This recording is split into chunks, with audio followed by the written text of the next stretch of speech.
Sherry. Be with you through 4 p.m. There's plenty to talk about as we close the week here. We've had a week really filled with a lot of big stories that have grabbed the city, the state, and the nation's attention, and we'll be taking a look at different things throughout the hour. A couple of live events that we're monitoring at the moment. Let me take you through them. President Trump is speaking at Fort Bragg right now. You can see him. He is delivering remarks to military families there as we go into this President's Day weekend. We also are monitoring things in Minnesota, where today Don Lemon, former CNN anchor, current independent media host, is going to be arraigned in Minnesota after that event. There was a protest that was taking place outside of a church that then moved inside of the church. He argues that he was still in his role as a journalist, but he is now one of 5 defendants. I think it's he and 4 others who are going to be arraigned today as the start of litigation into that particular incident that took place there in Minneapolis. But first and foremost, we want to kind of get you caught up on what's happening here and what we are anticipating in this hour that we've lined up. So if that arraignment comes out, if Don Lemon should happen to walk out, we'll go back to that. But we're also going to have the commissioner of the mayor's office for people with disabilities joining me for a conversation about a first-of-its-kind report. This is really uncovering some key information, they feel, about the city's population of those with disabilities and inequities, and how that pertains to their neighborhoods and the city as a whole. Should be a very interesting discussion about what's happening here in the city and how we can all do better. Also, we're staying on top of the investigation in Arizona into Nancy Guthrie's abduction. It is day 12 now. Hard to believe, day 12 now, and still no sign of the 84-year-old mother of today's show host, Savannah Guthrie.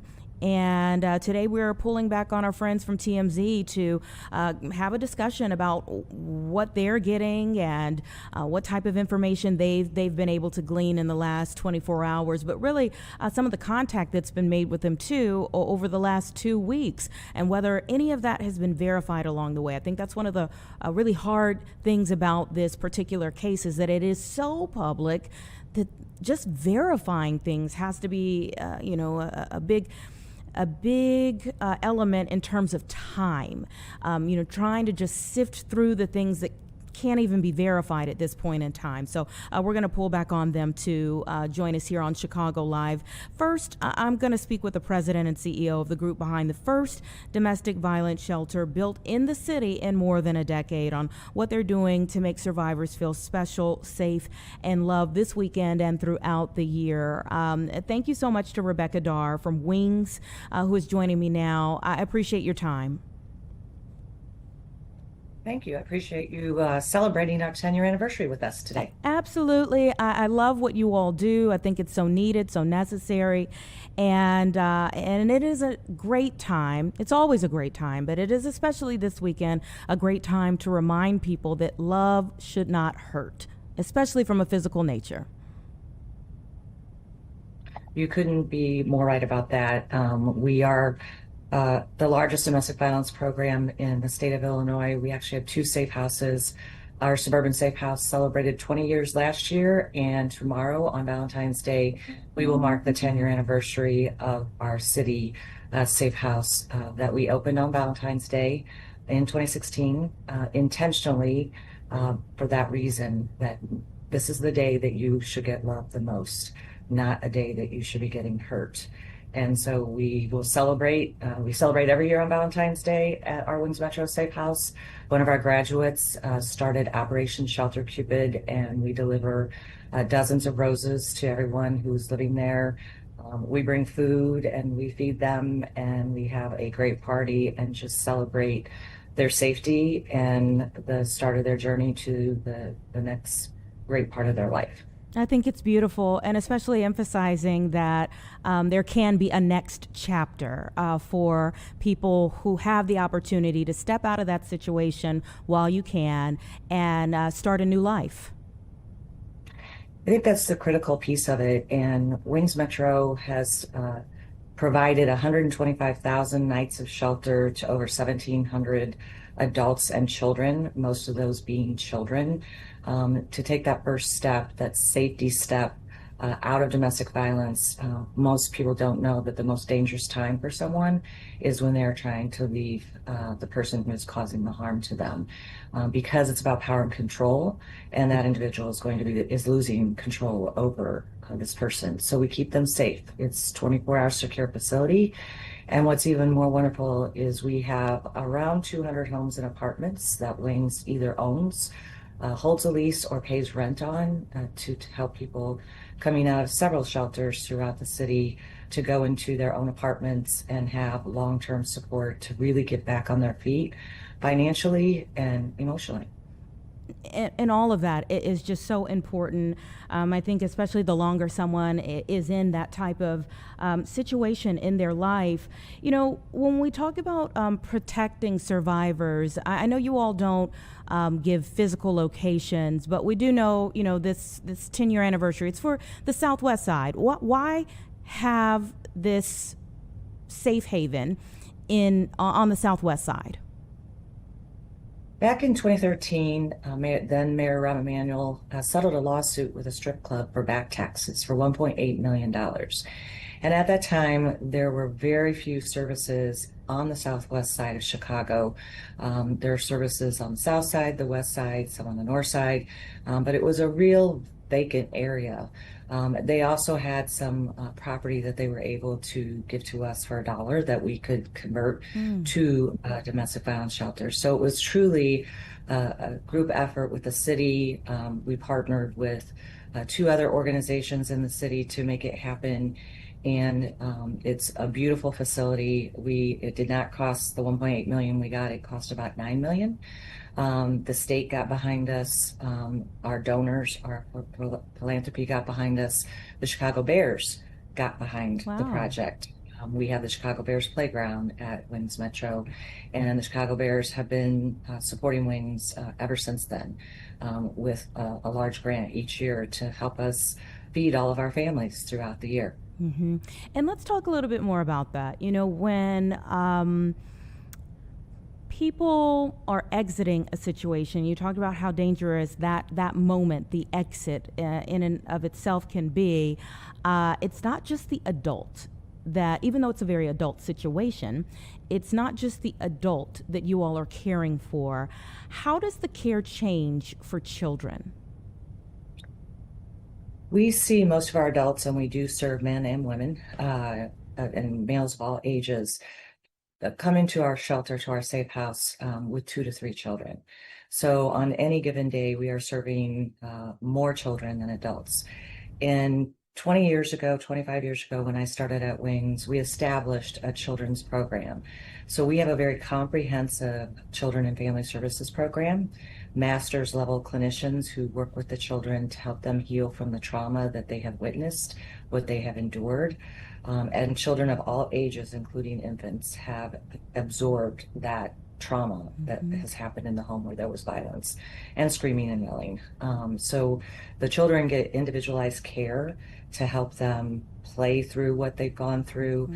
We have teen groups. We help them process what they've been through. And the nice thing is that because we do have that long-term care, that child will have the same children's advocate for their time at Wings, which could be anywhere from 2.5 to 3 years with us.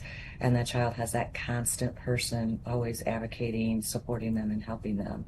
And our goal is to stop the cycle. We want to stop the intergenerational cycle of domestic violence. And we know we're doing it because our families stay in touch with us, and we see these children grow up to be happy, healthy, well-adjusted young men and women. And that is our goal, is to stop the cycle. Stopping the cycle, super important. And it's not always that someone was in the household where domestic violence took place that causes them to then become an offender.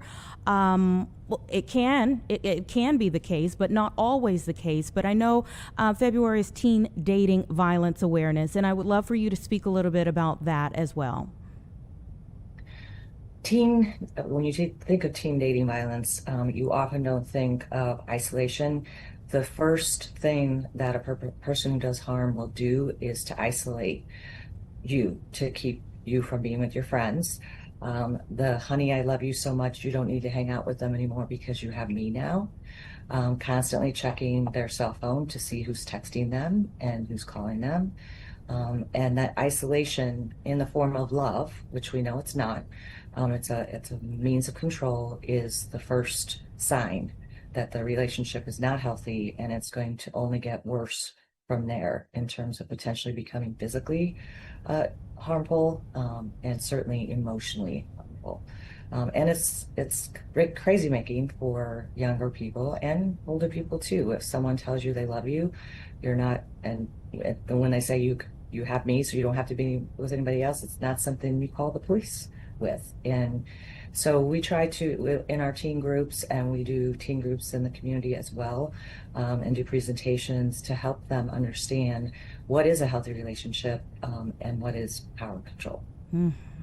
You know, one of the situations within my friend group as a teen that still sits with me in my mid 40s had to do with domestic violence. And for a young mind, a friend of someone going through that, who had never been around that before, you just wonder, like, what should I have done differently?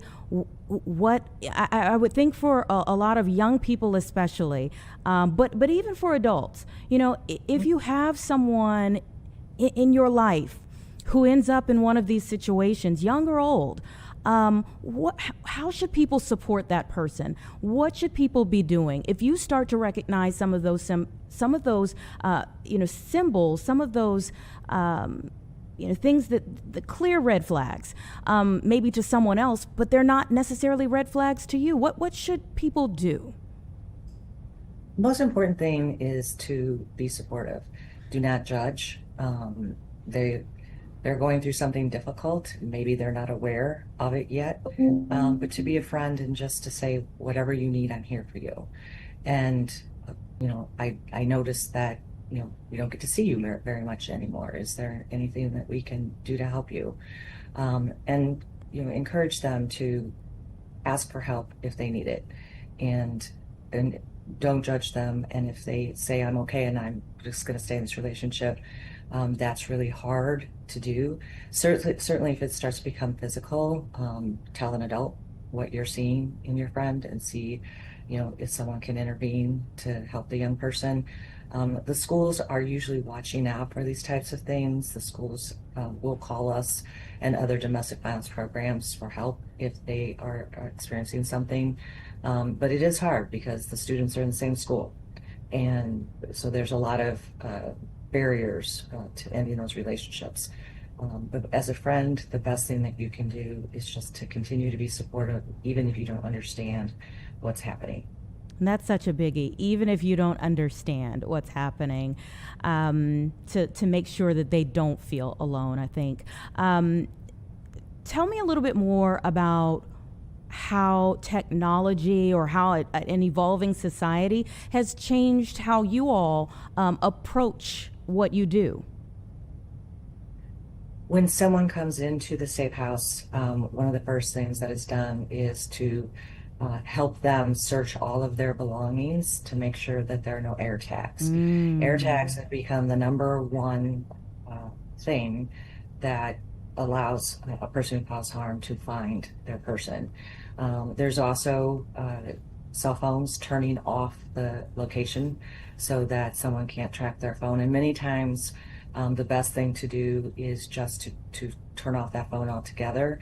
Verizon is very supportive of survivors of domestic violence, providing burner phones to DV organizations across the country, so we can give those to the people coming into the safe house so that their phone can't be tracked. The making sure that someone knows that their credit card usage can be tracked. So anytime that they use their credit card somewhere, the person who caused harm could figure out where they're at and come find them. So as technology has evolved, it has become harder and harder to keep people safe from someone finding them. So we continue to monitor technology, and while we know they were intended for good use, they are also being used in this way. There'll be tags put in people's cars, and it takes a long time to figure out where it's at. But if that car goes to a safe house, the person who caused harm can find them. Wow. Wow. How can people support you all in your various efforts? I think for the community to understand that a lot of people think that all domestic violence services are paid for by the state, local, and federal government, and that is very far from the truth. A lot of what we all depend on as domestic violence organizations is the generosity of the community. Certainly people can go to our website at wingsprogram.com. We accept anyone who wants to volunteer their time. We have resale stores where people can donate your stuff. Our clients get first dibs at their clothing and furniture that they need, and everything else we sell to make money for the programs. So financial donations are always needed across every nonprofit, I will have to say. But this year has been especially challenging. The economy has made an impact on our contributions. They are not tracking year over year where they were last year. So we're doing some fundraising around this. Great thing to give Wings a donation in honor of our 10-year anniversary. So we are looking at ways to catch up by the end of the fiscal year, which is June 30th, with those contributions. But certainly we are seeing the impact of the current economy, both from our individual donors and our business donors. Yeah, God bless you all for what you do, literally saving lives, changing lives, and as you said, changing the cycle. So you help society on so many different levels. Thank you for what you do. Congratulations on the 10 years, but I hope that there are so many more years that you all are able to do what you're doing, and that people, the full community, that we all benefit from what you do, will pour back into you double fold. Thank you so much for your time. Thank you. Okay. Take care. 1:17 right now, and as I was speaking to the representative there, the CEO from Wings, there was an ongoing situation in Aurora today. We know that there are walkouts that are happening. You can see these are high school students, many high school students, and some adults there that are helping them in terms of trying to keep them safe as they are exercising their rights and protesting immigration efforts throughout the country. Throughout the week, we have seen many of these walkouts in different communities. Some of them have gotten a little testy. This one appears to be going smoothly thus far. We know that Mayor Lash just spoke there moments ago. You can see, that some of the adults are instructing them to stay on the sidewalks, and that's one of the things that the mayor even said in his statement, was to make sure that the kids are on the sidewalks. There are police out there that are going to be directing them, helping them again to exercise their First Amendment rights, but to do it safely today. Our team is out there getting some interviews, so that's why you see people stepping in front of the camera there to speak to them. So we'll kind of check in on this situation throughout the show. Let's get a 2-minute break in, everybody, and we'll be right back.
Okay.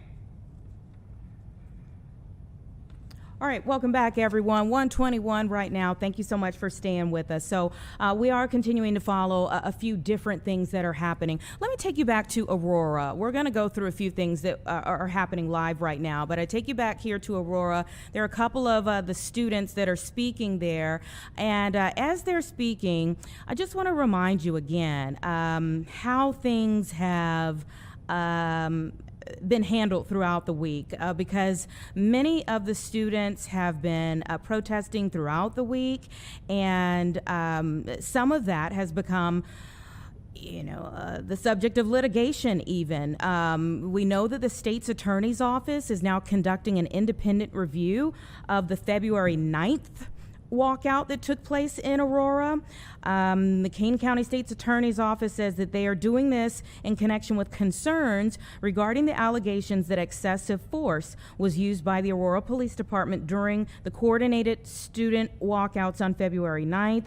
They say that they have received all body-worn camera footage, reports and related evidence from the Aurora Police Department, and that a comprehensive review of all available material will be taken into consideration here to determine whether the actions that police took on that particular day were consistent with department policy established in their training and applicable law. So we do know that there were several complaints about the February 9th walkout that took place and the clashes that happened between some of the students and the police that were in that area. But we do have students that are walking out again today. And so the mayor actually took time to send out a pretty lengthy statement ahead of this particular walkout that the students, this protest that the students are in the midst of today, in part wanting to make sure that they stay safe, that they know what their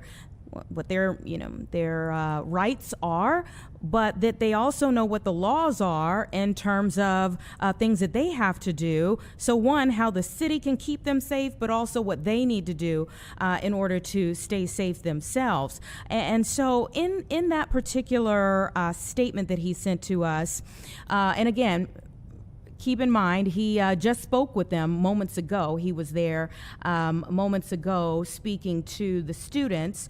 But in his statement, he said here that he wanted to make sure that they protested the right way, essentially, that they stayed safe. He says that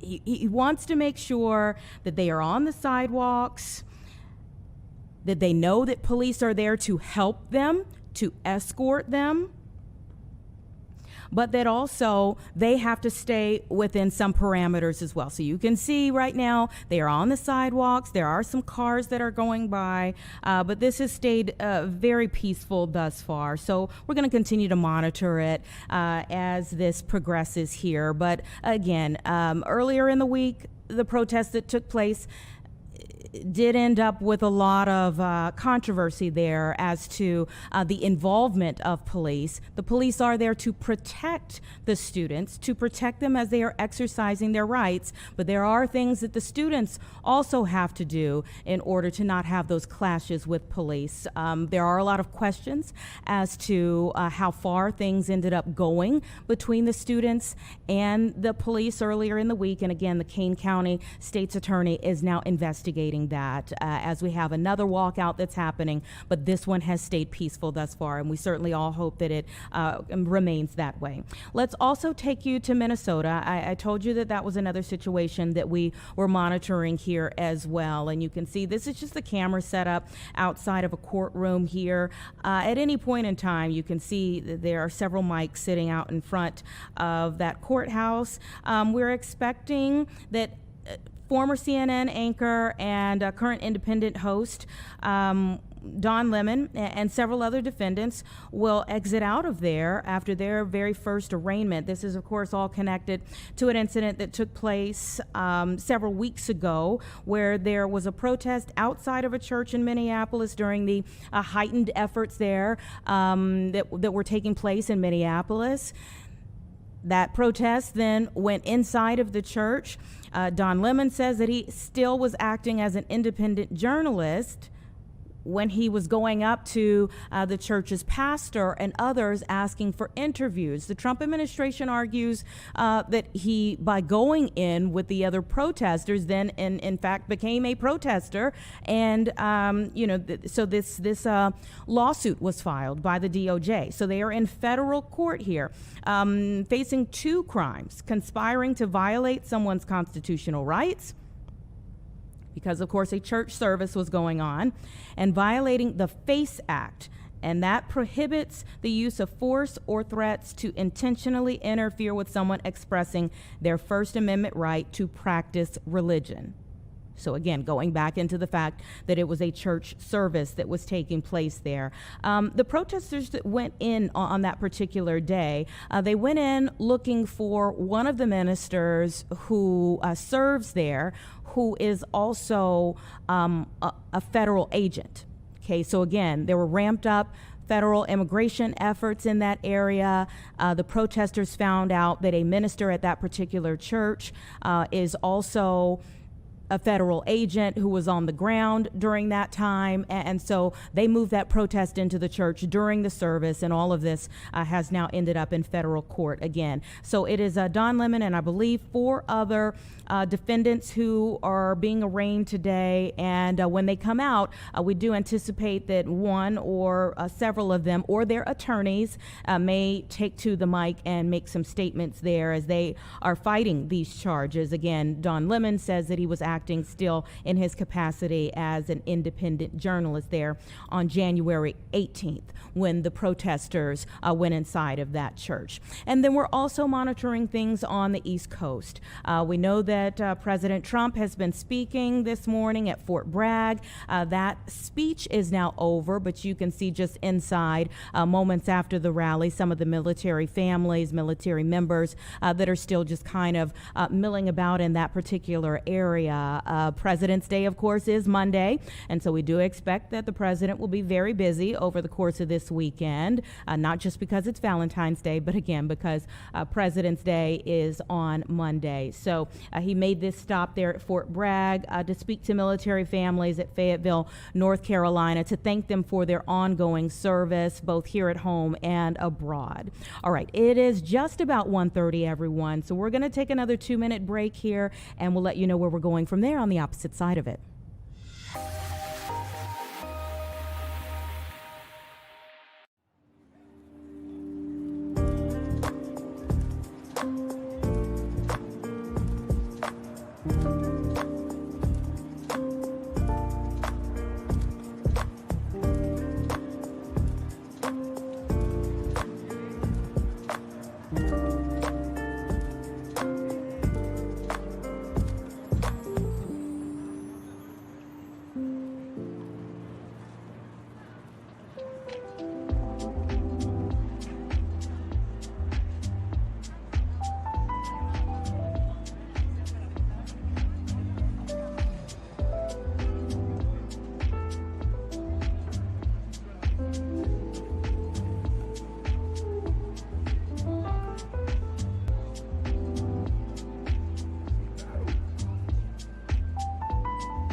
All right, welcome back, everyone. 1:31 right now, and we take you back to the story that we have been watching very closely all week, and that is the investigation into the abduction of Nancy Guthrie. At times, it feels like, especially this week, we've had major developments that kind of gave you hope that this thing was all kind of coming to, hopefully, some type of positive resolution. But yet here we are on day 12, the end of this week, and still no sign of her. And so we're bringing Michael Babcock from TMZ to get us caught up on the latest information you all are getting. And I'd also love to hear a little bit more about, I mean, at times you all have been contacted by some type of somebody out there, but has any of that ever been verified? Yeah, so we have on 3 occasions. We have been contacted by 2 separate entities, seemingly. The first time was the alleged kidnapper or abductor. That would have been not this past Tuesday, but the Tuesday before, where we got a ransom letter to answer the question, not that we are aware of, but that doesn't mean that the FBI obviously has not come to a conclusion one way or the other. So the first time was a ransom letter. They said, we have Nancy Guthrie. They gave a Bitcoin address where they requested a certain amount of money. At first, we didn't say it, but now it's already out there, so I'll just say it. It was $4 million in U.S. currency to be paid in Bitcoin. There was a deadline, which was Thursday at 5 p.m., not this Thursday, the Thursday before. So pay by Thursday. If you do not pay by Thursday, then the deadline or the amount increases to $6 million, again, to be paid by Bitcoin, and that deadline was Monday at 5 p.m. So obviously those deadlines have both passed. Now go fast forward a couple of days, and on Wednesday morning we got an email, or email is not the right way to say it. It goes to our email boxes, but it's basically an online form that's filled out, that can be filled out anonymously. So it's filled out, the form is, and somebody says, I know who the kidnappers are, and for the price of 1 Bitcoin, I will give you that information. A Bitcoin is somewhere between $65,000 and $70,000.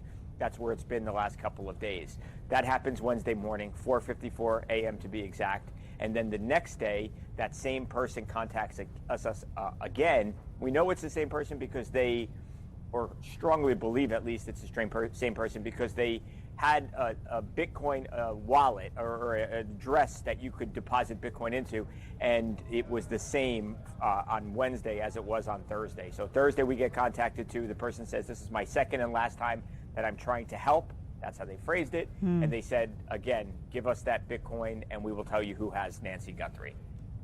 I just feel like, you know, because of the high profile nature of this particular case, there just has to be, I mean, it's a cruel world when it comes to these types of things, that there could be all types of actors out there just searching for money or attention.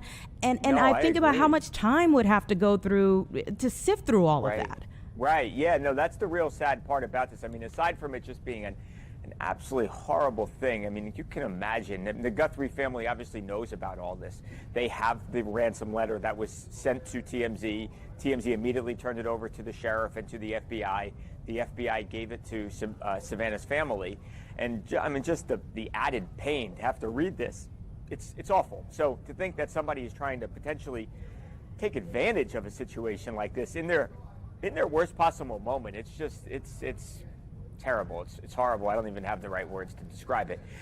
I mean, you know, with that said, if it is real, then you're fortunate that the FBI is taking it seriously, because you'd hate to have them assume that it wasn't real and then to find out it was, and potentially hear that something could have been done. So there has been some activity in the Bitcoin of the ransom, that address that was given by the person who allegedly said they actually had her. There has been some movement there, but a very small payment, much smaller, much less significant than the $4 or $6 million that they were seeking. Yeah, and meanwhile, the investigation continues. Just from a law enforcement perspective, of sifting through the land, looking for any type of evidence. It seemed like, okay, it was the Pima County Sheriff's Office at first. The FBI comes in. It was like, okay, it looks like they're working together great. And now it seems like maybe not so much. Right. That's also become a big thing here, is that it seems like they are butting heads, the FBI and the local officials, specifically when it comes to how evidence is being treated, handled, and tested. So people may have heard there were gloves that were found. That's really important because it was only 1.5 miles away from Nancy Guthrie's home. And we know that the person who took her had gloves on because we have that doorbell camera now. So to think that they have found these gloves and then that the Pima County people wanted to send it to a private lab in Florida, and the FBI said, no, let's send it to Quantico, where we've got our lab, where we are very adept and experienced in handling this kind of evidence. Let's send it there. And there being a real fight over where that evidence was going. And now to hear that it has gone to the private lab in Florida, you really hope that this is not delaying things in any way, because that's not what anybody needs right now. I mean, obviously, as we all know, this is an 84-year-old woman who is not in great physical health, who needs medication to sustain life, and she has now been missing going on 2 weeks. And, everything needs to break right, it feels like, to have a happy ending here, if it's even possible anymore. Infighting between cops is not what we need. Mm-hmm. Yeah, and it seemed like things started to perk up once we finally got those images from the Nest Cam. But even that, started to feel like, okay, where do you go with this search now? I mean, maybe you were able to ascertain a height or an approximate weight off of the subject, but then there was like one person who was brought in because they said, well, his eyes looked like maybe the eyes of somebody. I think that's a great point, and it goes to show that it almost feels like they're just, like throwing the kitchen sink, or it's just like, throwing darts here and trying to hope for a break. I mean, they have come out with a approximate height between 5'9" and 5'10". I mean, how many billions of people in the world that fit that descriptor. So it's difficult. And not to say they're doing a bad job. It's a difficult case. And the reality is just the fact that they even were able to come up with that video, because she, as anyone who has like a Ring camera or a Nest camera, you have to pay for a subscription service. And if you don't have that subscription service, then that video doesn't save. Thankfully, they were able to go to Google, and they were able to, either on the hard drives or servers or the cloud, wherever it may have been, they were able to actually dig up the video. So I think we're fortunate that we even have that video, because it seemed like we weren't ever going to even get that because, again, she didn't have that subscription service. So at least we've got some sort of idea of what this person looks like. You could make out some facial hair, a mustache, some hair under the lip. But perhaps these things are some tips that are helping law enforcement. We can tell what kind of book bag, backpack the person had on. They had a weapon on their hip. So there are some tips there, some clues, but obviously we didn't fully make out their face, and I'm not sure that we're close to having an identity here, unfortunately. Mm-hmm. Yeah, which I think is, it's shocking, not shocking, that kind of thing. We would have all hoped that this was resolved very quickly for their family and for everyone's peace of mind. Because it is just frightening for anyone to think we don't know who this could possibly be or what their motive was in all of this, whether she's alive or has passed. We started off all of this saying she needed medicine within 48 hours. Right. And I think that's a fantastic point. There, to all of our knowledge, there has not been any proof of life shown, and that's what the Guthrie family has asked for repeatedly. You may remember they made some public videos, especially in those first couple of days, and they were saying, look, we are willing to talk. And I think the coded language there was, we are willing to pay a ransom, but you've got to show us that she is alive and that you do in fact have her. And that just has not come. And I don't think it's a situation where it hasn't been made public. We have talked to a lot of people over the last 10, 11 days, and nobody has told us that there's been any proof of life that has been shown. So, you hope, you pray that it's possible to even have a happy ending here, but it may not be. Yeah, and there was the tent that was popped up yesterday then brought down. Did we ever get any information as to what that was for or what they got from that? Yeah, so I think there was a couple things they were trying to determine. One of those being the height of the perpetrator here, and they did ultimately come up with some sort of conclusion that the person was between 5'9" and 5'10" with an average build. I believe they obviously would use visual clues. He was at that front doorstep there on that porch, so they could sort of, that maybe they got somebody else that they put there, different heights, and they were able to compare that with how the person looked when they were actually there on Sunday morning. So I think in part at least, was to try and determine a height, which they feel like they actually did arrive at ultimately, between 5'9" and 5'10". Well, again, it's just, it's hard to grapple with the fact that we still don't have really much, if at all, any concrete evidence or concrete, way forward at this point in time. But we certainly appreciate you all staying on top of it the way that you have and updating everyone. I know you all very often pull in your viewers into your coverage. What are people saying to you all? I think a lot of people have just been shocked that we have gotten these letters and questioning if they're legitimate or not, and if they are, what's the FBI doing? What's law enforcement doing to track down the people who have sent them? I can say this, it's just kind of a little peek into what's been going on behind the scenes. I mean, there have been many, many calls. I want to say virtually every day between the FBI and between TMZ as the federal authorities try desperately to find out who was sending these notes. So we've cooperated with them, obviously, in every single possible way that we could, and they're on the case. It's just, at this point, I don't believe they've been able to track down who has actually sent these things. Well, let's all hope and pray for some movement on this over the weekend. Yes. And thank you so much for, again, you all's hard work on it. We'll see where we end up next week. Of course. Thank you so much for having me again. It was nice to talk to you. Yeah, same. Have a good weekend. 1:43, everyone. Give us about 2 minutes, and then we're going to talk about a new report, a first-of-its-kind report for the city that looks at inequities from a different lens.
Okay, welcome back, everyone. It's about 1:46 right now, and we have a first-of-its-kind report that really opens our eyes to the scope and the inequities in our community. In fact, it says that 1 in 4 Chicago adults live with a disability, and the majority are on the south and west side. So I want to dig into that a little bit deeper here with the commissioner for the mayor's office for people with disabilities here in the city, Rachel Arfa. Thank you so much for your time. Good afternoon. I'm Commissioner Rachel Arfa, the Mayor's Office for People with Disabilities. It is lovely to be here with you this afternoon. It's wonderful having you. Tell me why you all decided to do a report like this. I'm glad we decided to do this report. But first, it's so important that we count disability if that disability is included in our data set. And second, we wanted to find out just how many people in Chicago have a disability. If we looked at this with my friend Commissioner Iggy, the Department of Public Account, and what we found is that 1 in every 4 Chicagoans has a disability, and I think that is such a powerful and important number. It's a huge portion of our population, which means that once we know better, we can do better, first and foremost. So now that we have the scope of what we're looking at in terms of disabilities in our community, what are some of the things that you're hoping this report will shed some light on for us to do differently? First, I hope that anyone who has a disability knows that they're not alone. There's a lot of us in many neighborhoods. Second, this provides just a point for us to build on in a place to really make data-driven decisions about our programs, services, and infrastructure, and how we can make sure that disability is integrated as we build out systems, and this is so important. It's very important for our city. Were you surprised by anything in the report? I think that one number I was really surprised by is that when we looked at breakdown by age, the first point did not surprise me was that people who are over 65, 37% of them have disabilities. We expect that as people age, if they acquire disabilities, which really provides an opportunity as we for those types of services. But the number that stood out to me was that from the young people ages 18 to 29, 25% have a disability. So that means that when we think about youth programs, we now know and have data. There's so many young people have disabilities. It then allows us to really look on how can we make sure that meeting those needs. The other surprising point is that the neighborhood with the highest number of people with disabilities, and 26,000 is the Reston neighborhood, which really presents the already trying here in the city. As part of Mayor Johnson's administration, we're putting so many resources into diverse communities, including the South and West Side. But this is just another lens to that work and why it's so important. Absolutely. I mean, surprising, not surprising, surprising maybe how many people are in this population. But we've looked at systemic inequities on the South and West Side for many years. So it's not surprising that people maybe needing some special accommodations in these particular areas would have a harder time. What are you pushing for from now knowing this and making it crystallized that this is something that the city needs to do better on? So for us, it really provides an opportunity. Number one, I want to hear from the community about this. But number two, how do we push to make sure that we have as many resources available as needed? For example, one point was that there's need for access to fresh fruits and vegetables. We've already been responding by providing access to meal, fresh fruits and vegetables delivered to people's homes, which was in the Aston neighborhood. So what we were already seeing from other factions turned out to be true. Yeah, and it does. It goes into so many different things. I think about disability, build pride, and know that they're not alone. We are here to support them. Yes, absolutely. Not alone at all. I was thinking about the fact that this really goes into so many different aspects. You mentioned, even food. Yes, nourishment. I think about maternal types of issues that can happen, especially for Black and brown communities that, again, we see on a greater scale, but then you would look at it from this perspective as well.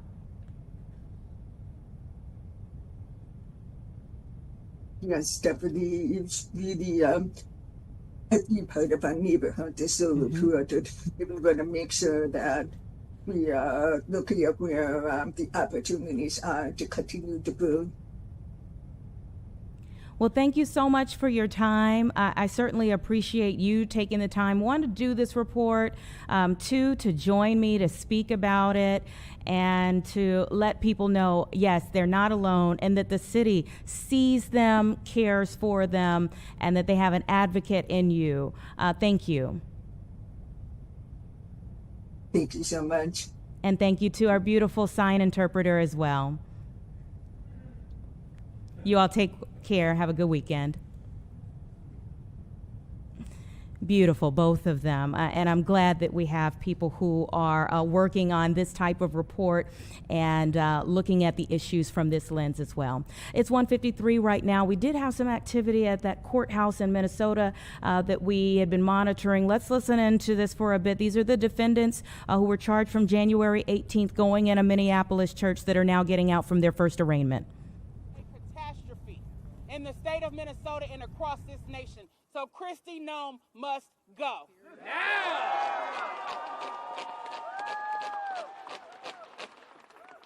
And then let's not talk about Vice President J.D. Vance, who is married to an immigrant woman, but who is weaponizing his position and the power of the law against our immigrant neighbors. It's unfair. It's not right. It's unconscionable. And this man is an attorney, and he had the nerve to misstate the law, claiming that the ICE agent who killed Renee Good has absolute immunity. Wow. That is a lie from the pit of hell.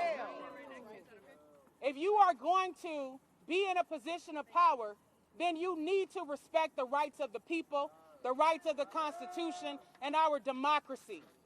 They need to be calling for the immediate arrest of the ICE agents and the federal agents who killed Renee Good and Alex Preddy. That's right. So at the end of the day, we stand for the people of Minnesota and across this nation. We stand for the voiceless. We stand for the vulnerable. We stand for those who have had their voices silenced, who've been terrorized, who've been abused, who've been bullied, who've been mistreated. We stand for all of those on the margins, and we center our power as the people. So again, we will continue to fight these unjust charges until they are dismissed. Amen. All power to the people. My name is Chantel Allen. I am a St. Paul School Board member. Okay, again, listening into just a bit of this rally now that is happening outside of the courthouse, the federal courthouse in Minneapolis, after several defendants were arraigned for the first time today following that January 18th incident where protesters marched into a church during their morning service there at one of the churches in the Minneapolis, St. Paul area, interrupting the church service. They were looking for a particular minister of that church who is also a federal agent. So as they are overall protesting immigration, stepped up immigration efforts throughout Minnesota, they got wind of that particular piece of information and went to that federal agent's church. The administration, though, the Trump administration has lobbed, very hefty charges against them for going in that church. One, because yes, you have rights as a protester, but there are also rights for people who are in a peaceful assembly of a church. And so there are several different things that are going on here, but their charges really do pertain not so much for the protest itself, but where the protesters went inside of that church. We'll see if the charges stick, but you could hear them saying that they are going to fight them. I know that at least in Don Lemon's case, he is facing 2 federal charges. I'm not sure if that is the same for each defendant that will go before them. His argument is that he was still acting as an independent journalist.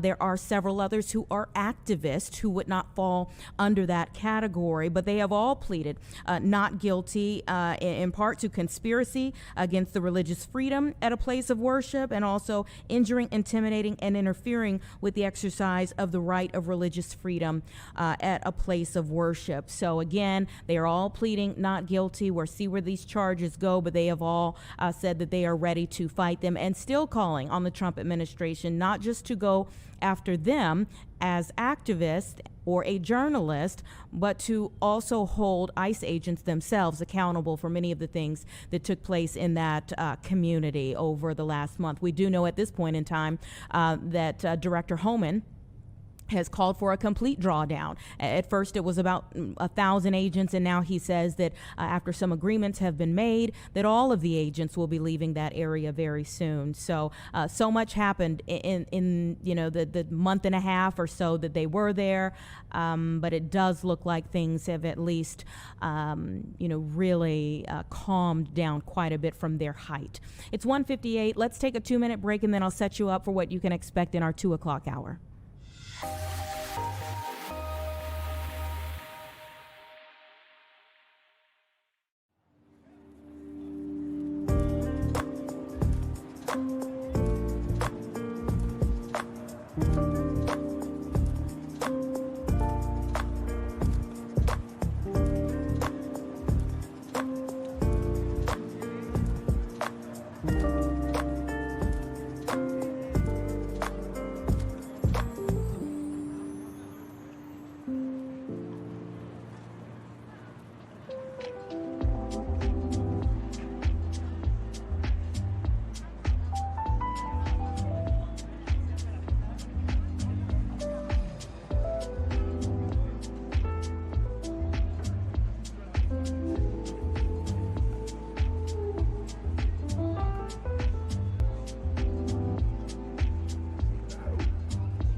All right, welcome back, everyone, in our 2 o'clock hour. We appreciate you being here.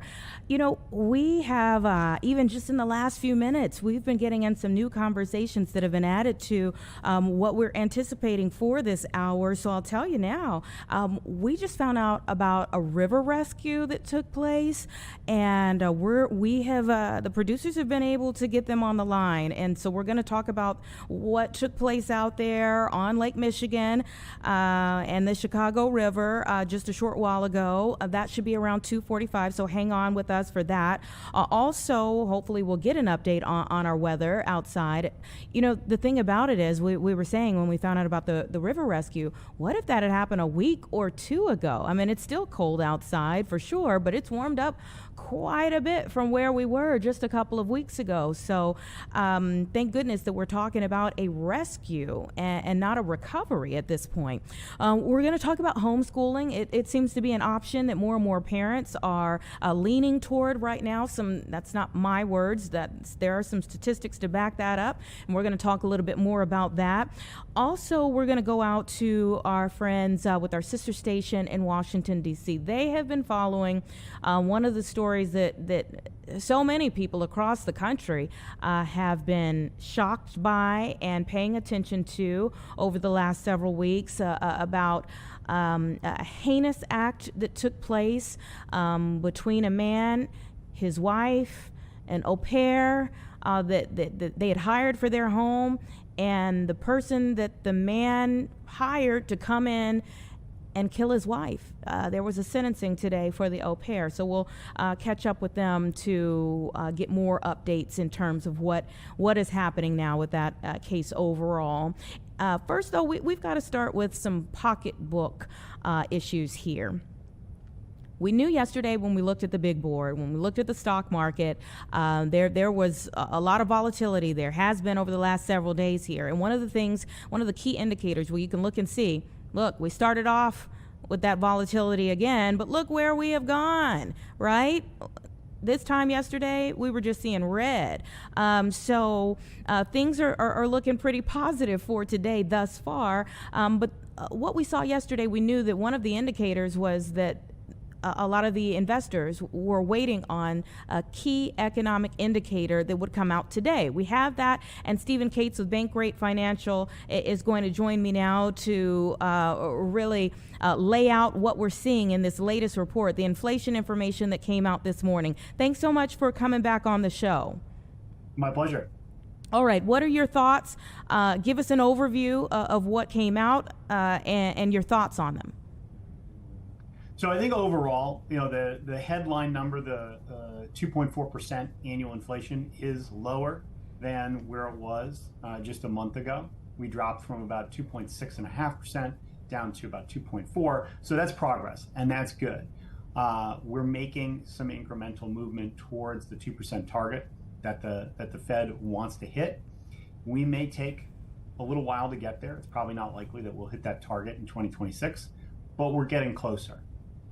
Mm-hmm. So inflation isn't gone, but we're cooling gradually. Not gone, and certainly not conquered.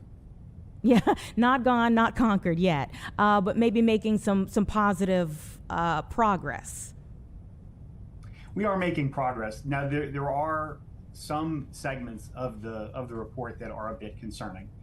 When you look at some of the incremental categories and how they're moving, some things went up a surprising amount, some things went down a surprising amount, and off, in this case, they offset each other a little bit. What's a bit concerning is, when you exclude certain categories, for instance, used cars and trucks, that dropped nearly 2% month over month. When you exclude that, the other goods captured by the CPI report, they went up decent amount month over month. That's concerning. We don't want to see that become a trend, because that's going to be simply rising costs in all those other categories. So there's a little bit of glossing over when you look at the headline number only and you don't dig a little bit deeper. So those goods costs rising, is a bit of a concern. That may be a 1 month aberration. We're going to find out as we go. And that's just another reason why the Federal Reserve is probably going to wait and see, probably try to be patient here.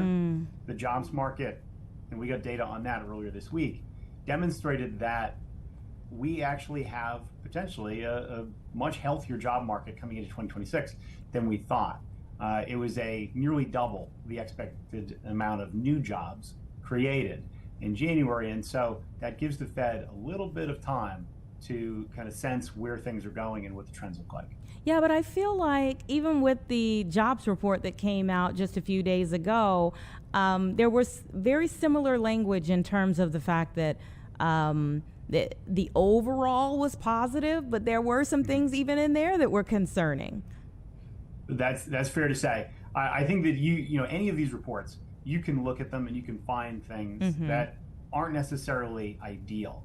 One of those is certainly that healthcare is one of the only categories over the last year that has actually produced real job growth. And many other categories, they are simply flatlined or negative. That is of tremendous concern. I think that what we did see in January in particular is, again, healthcare led the charge, but we did see other categories actually growing. And that is new, given that in 2025, they basically didn't at all. The other thing that's important is just that the unemployment rate, it is falling. We're back to 4.3%, from a high in 2025 of 4.5%. So that's positive in and of itself, and that's certainly a metric that the Federal Reserve watches closely. So nothing is all rainbows and butterflies here. There are some negatives in all these reports, but we're a far cry from the stagflation concerns that we had in late 2025. Yeah, that's important to note. You said some things were surprising in one direction, some things were surprising from another direction. What are those things? So one of the things, airline fares jumped considerably month over month, 6.5%. Gasoline and energy prices actually fell more than expected. That's certainly a welcome thing for many consumers. Electricity prices, piped natural gas into homes, those have been a real thorn in people's sides because those have been going up considerably year over year. They didn't rise a whole lot in January, but that doesn't erase the cumulative price effects that we've seen over this last year. So there's still things that, whether this is a sunny report or not, we can't erase what's happened already. We can't erase the fact that many people are still feeling very pressured by the amount of cost increases that we've seen, not only just in the last year, but over the last multiple years. And so the rate of change with inflation is coming down. That's great. We want to celebrate that. But it doesn't change the fact that we're not going back to prices from 2022 or 2020.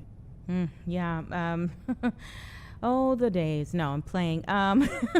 You mentioned a few things that I want to ask you a little bit more about. They seemed a little conflicting, like, all right, airline prices are going up, but gas prices are going down. How?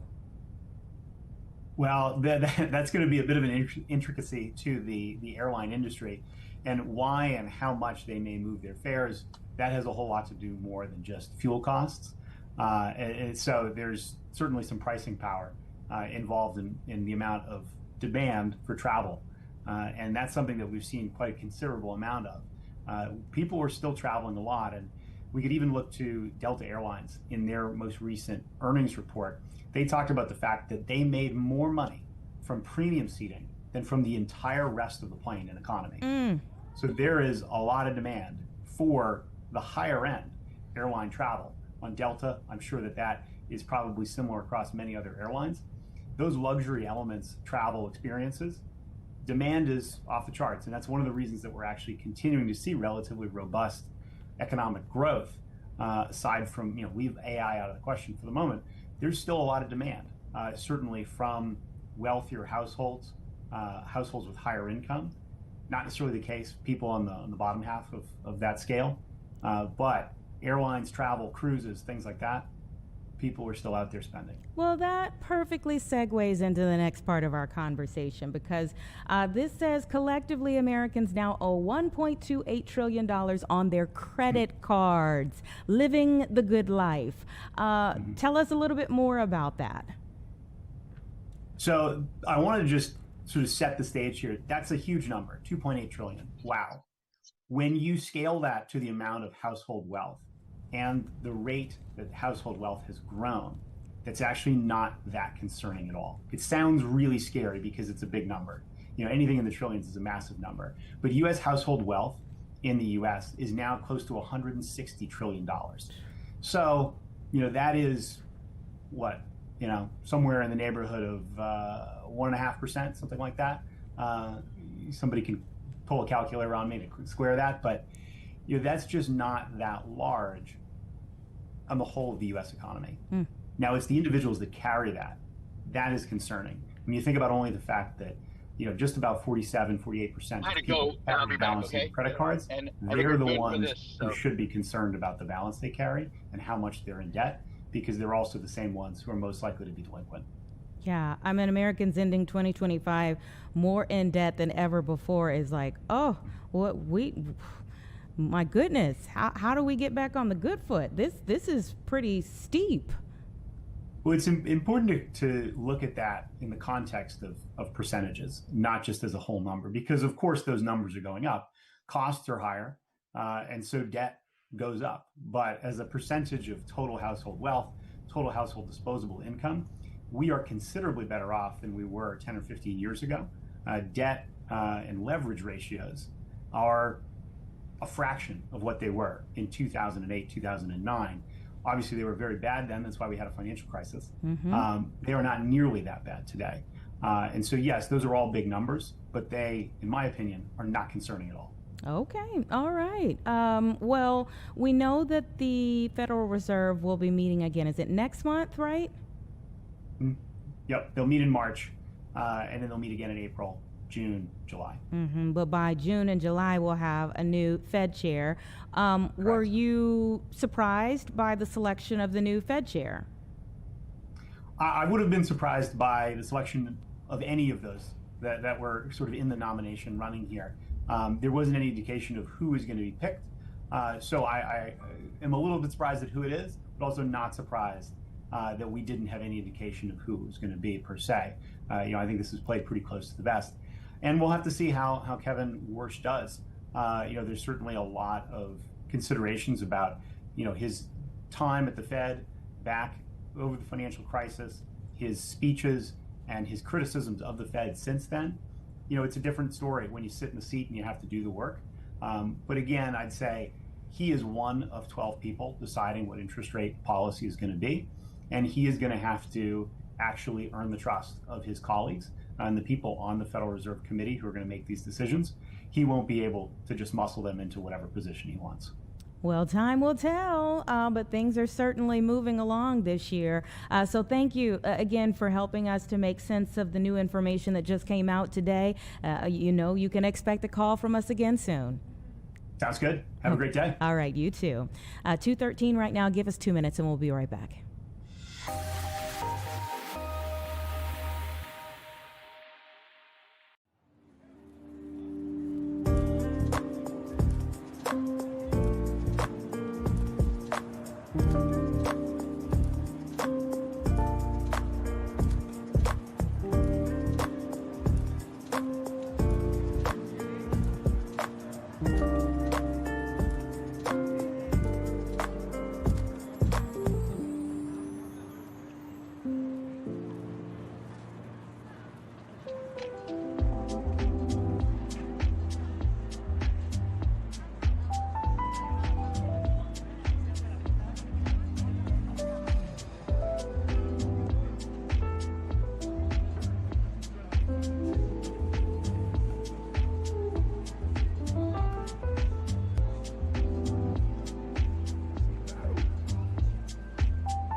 Welcome back, everyone. It's 2:15 right now, and so many people have been following all of the twists and turns and shocking details of a double murder investigation in Washington, D.C., in that area. And today there was another major development here of the au pair for the couple that, goodness... that got in so much of this murder plot. Let's go ahead and get to Bob Barnard with Fox DC to sift through where we are in this. I mean, we had a double murder, and that in and of itself was like, oh my goodness, but it's just everything that's come since then that's made everybody like, wait a minute, oh my goodness, like a novel. Yeah, and it really started that very morning. I happened to be out at the scene that morning in Reston, Virginia, which is very close to Dulles Airport here in Northern Virginia, Fairfax County, just west of the nation's capital by about a 20, 30-minute car ride. And that morning, the Fairfax County police they seemed confused. And as their investigation proved over the months afterward, they were confused because there were two people dead in the house, two people and a child alive in the house. One of the murder victims was the wife of the homeowner. The other was some stranger in the house. And one of the other survivors in the house was an adult au pair. And the child that she was hired to take care of was also in the house. And I think from the get-go, from that morning that we were out there, and that was on February 24th, 2023, so almost 3 years ago, to the week, the police were just kind of not sure what they were dealing with. And, you know, we're out there as news reporters and trying to get the answers, and they really just didn't have them. Well, it's been a long 3 years, and a lot has happened in between, and you were a little confused there. We're all confused by who's what happened. Yeah. But today's development was the au pair who was there that day, hired by the Banfield family, was sentenced today. She had ultimately, about 6 months after the murders, been charged with second-degree murder. It took some time, but she eventually pled guilty to manslaughter on the condition that she testify against her boss and former lover, Brendan Banfield, which she did. Just about a week or so ago, he was convicted of the murders of his wife, Christine, and that stranger in the house, a man named Joseph Ryan. And then, so he was convicted about 10 days ago. Today was the sentencing for the co-conspirator, if you will, this Juliana Magalhães, who was at the time in her early 20s from Brazil. She came here to be an au pair and then got caught up in this scheme to kill the wife of her boss, who she became a lover with. And again, lots of twists and turns.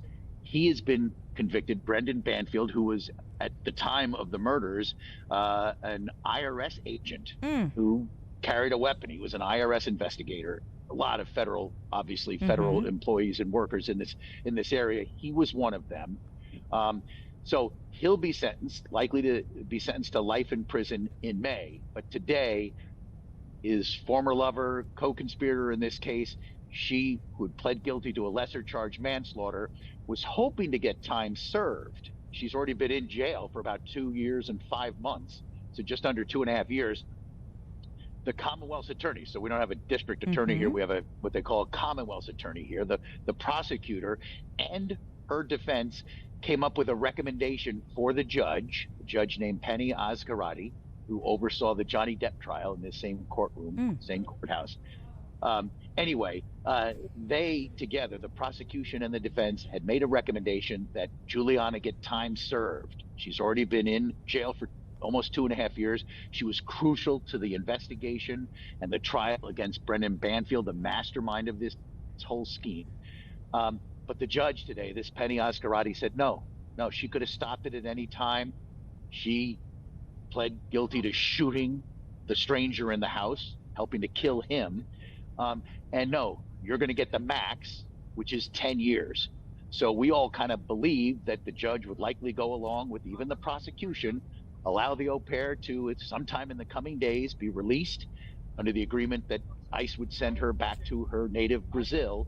But instead, this judge said, no, Juliana, no, Miss Au Pair, you have to serve 10 years in prison before you'll see the light of day. Yeah, because for sure she had every opportunity to let, even if you didn't, want to let him know, to say, we shouldn't do this to him, the husband, she could have gone to authorities and said, here's what he's getting ready to do. And then 2 people would be alive today. Oh yeah, absolutely. And yes, she apparently fell in love with Brendan Banfield and he with her.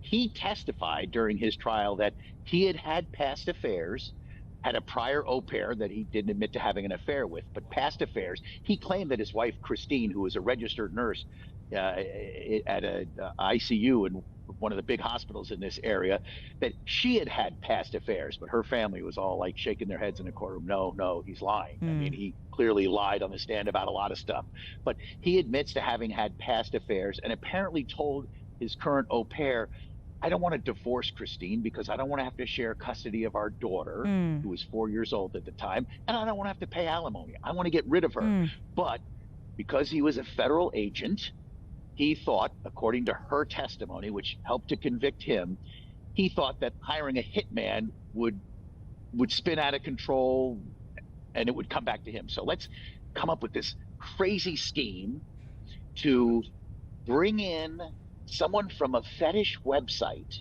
that you, the au pair, and I will go and find, pretending to be Christine, the wife, and lure him into the house under the guise of, come here, bring a knife, you're going to have some kind of, S&M fantasy, violent sex play with me, Christine, even though it's the au pair and Brendan doing this. And when that guy comes to the house, we'll spring on them, claim he's an intruder who's killing my wife, and we'll shoot and kill him, which is what they did. They shot and killed Joseph Ryan, this man who he legitimately thought he was coming to meet up with some woman whose husband was going to be gone and have some fun. And then the jury believed the prosecution that Brendan Banfield, after he and Juliana shot and killed the man in their house, a man named Joseph Ryan, that Brendan then took the knife that this guy brought to the house and stabbed his wife in the neck, claiming that Joseph Ryan did it and we had to shoot to kill him after he stabbed my wife to death. Crazy story, a big development today. Just insane story, and he's not going to have to pay alimony, but unfortunately but their child now lost both parents. Exactly. And there was testimony that on the night of the murders, when the family couldn't go back, the surviving family, Brendan Banfield, this IRS agent who claimed he killed an intruder who had stabbed his wife to death, and the au pair and the daughter went to a hotel nearby to stay the night. So the police were there to help, find them, a safe place to stay for a night or two. And they overheard a detective, a Fairfax County police detective, on that first night, overheard the little girl saying, "Can I call you mommy now?" to the au pair. And the au pair, Juliana, says, "Yes, you may." And then apparently, according to a detective who overheard this, the little girl said, "Are you going to marry my daddy now?" And apparently the au pair said, "I only wish." So from day one, after speaking to reporters that morning in Reston outside the home in the neighborhood, that very night, a detective overheard this, and it raised red flags even further. And again, it took a long time to get to this point, but it was crazy. Yeah, from the get-go. Because from overhearing that conversation, you're like, wait a minute, this isn't just a woman who's taking care of this child. There may be something romantic here happening. Exactly. Yeah, I mean that opens that up right there from the beginning. And I'm thinking to myself, how old is the child? Now 7. The child now, at 7 years old, still lives in that house where the murders were committed, with her father, the man convicted of killing her mother, with his mother. So she's living with her grandmother, the mother of the condemned killer, or the convicted killer, in that very same house. And is there a child custody dispute? There are civil lawsuits that have been brought by the family of Christine Banfield, who was the mother of the child. That family lives up on Long Island, New York. They're a little older. I don't, and they don't talk to reporters, so I don't know the whole machination of why isn't the little girl living with them, since they're on the victim side, not the perpetrator side. But right now they have a couple of civil lawsuits against Brendan for wrongful death. And there doesn't seem to be a fight over the child, because for these last 3 years, she's been still living in that house. Poor thing. Initially with her dad and the au pair, who after the murders were living in the master bedroom where the murders took place as a couple, until she got arrested, then agreed to testify against him.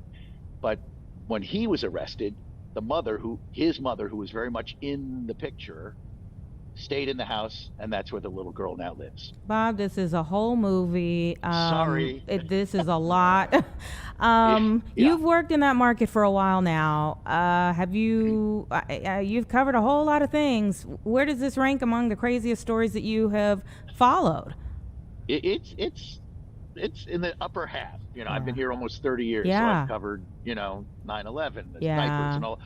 But in terms of like assorted domestic violence, we cover, sadly, a lot of domestic violence. But of those cases, this one's right up there. And it's, we're talking about it there. You're in Chicago. We're here in the D.C. area. It's captured the attention of a lot of people around the world because it involved an au pair. And if you've ever had an au pair, my family never did. But if you've had an au pair, or you've been an au pair, or you know someone who's had an au pair, it just sparked a great deal of interest. And that has continued for these 3 years. Yeah. Did it ever seem like, did it seem like she was truly in love, or that possibly she was looking for citizenship? Good question. She never raised that specter. She claims to have fallen in love with him. And during the trial for Brendan, there was never a trial for the au pair, because she pled guilty and agreed to testify and has just been sentenced. But during the trial, there were images of letters that were shared for the jury between the two of them, from Brendan to Juliana after she had been arrested, before she decided to turn state's evidence, if you will, and from her in jail to him. And they were very lovey-dovey. Wow. So we believe he fell for her and she for him. But we don't believe she came from Brazil to be an au pair in the United States to have all this happen. Goodness grief. Thank you for getting us quite caught up on that. As you said, I think even if we've watched it from afar, even in our conversation, a few things we're still like, oh, wait, I don't remember that part of it. I definitely feel like this will be a movie at some point in time. Well, yeah, I was there from the day it started, and I covered the trial, the almost 4 week long trial.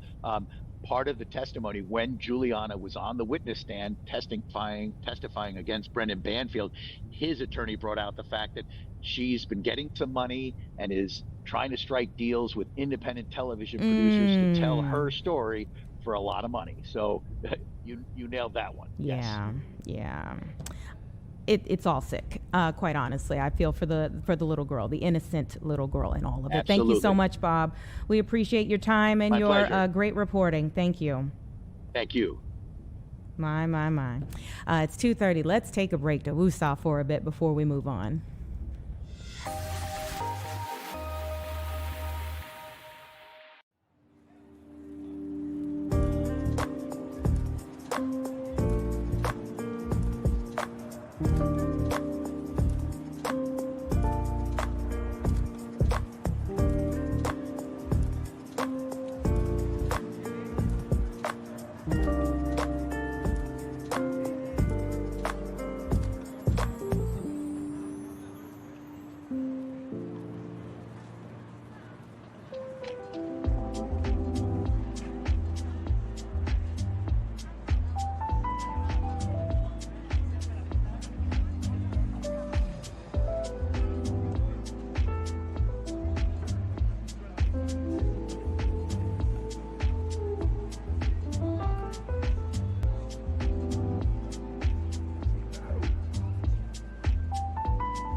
Hey, welcome back, everyone. It's about 2:32. I do not want to rewind the time on a Friday. 2:32, and boy, we just had our soap opera for the day. So we're getting to much more palatable conversation here. And we're going to talk about homeschooling. It appears that especially post-pandemic, more parents are making this choice. I want to go ahead and bring in Dr. Angela Watson, who is an assistant professor for the Institute for Education Policy and Homeschool Research Lab Director. Thank you so much for your time.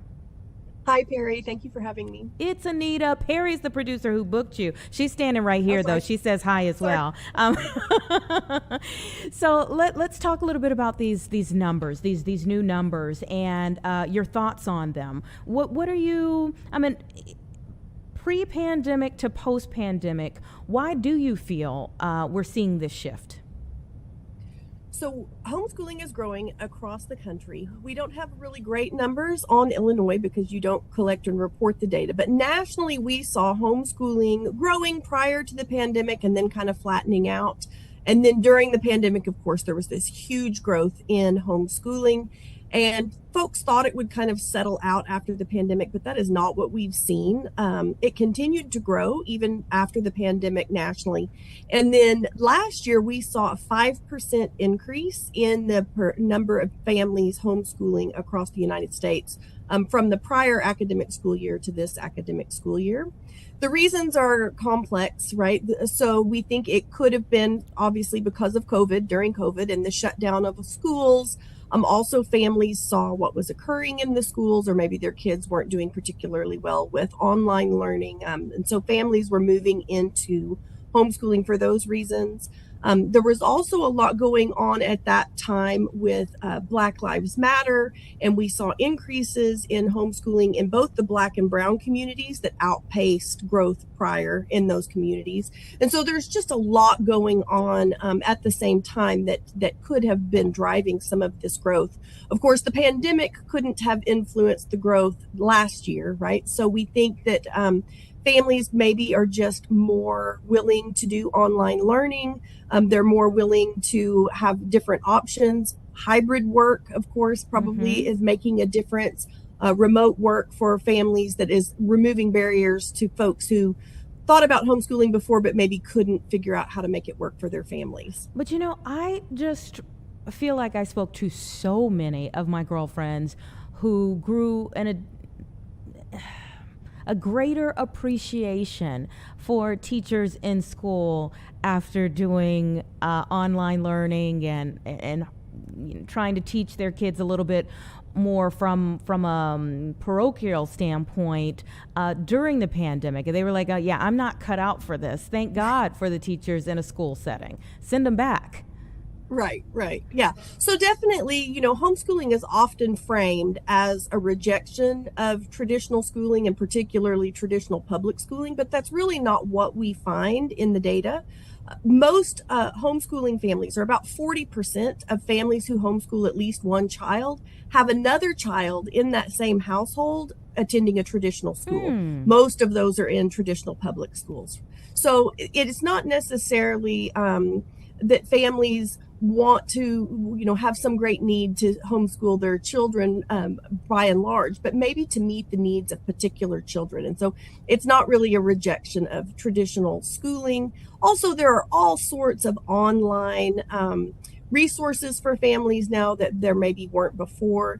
And homeschooling is a little bit of a misnomer. It doesn't necessarily mean the kids are at home with the mom at the kitchen table. A lot of these kids are engaged in micro schools, but they're legally classified in states that do that as homeschoolers. They might be in hybrid schools 2 or 3 days a week and at home 2 or 3 days a week, or virtual schooling through private school where they are, legally or self-identifying as homeschooling. So there's a lot of nuance and variation across this population. I love that. That's why you're here. The perspective of maybe homeschooling one child because they have needs that just aren't being met in a school setting. Like maybe the class size is too large. Maybe the education isn't tailored enough for them. And one child maybe being perfectly successful in that setting.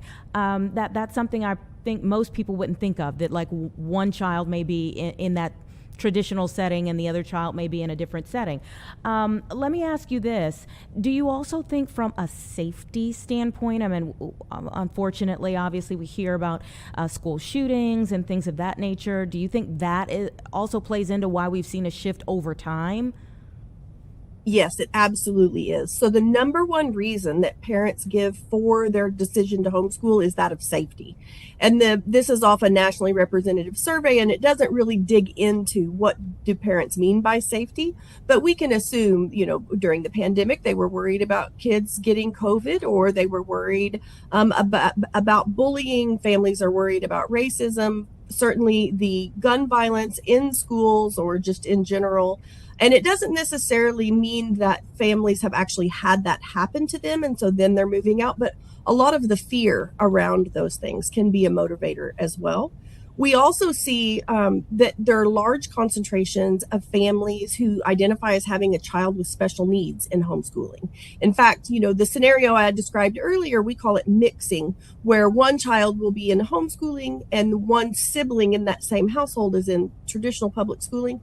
The number one predictor of that is having a child with special needs. So that can also fall under this safety concern as well. Mm-hmm. And when you talk about Black and brown households, is it, not feeling like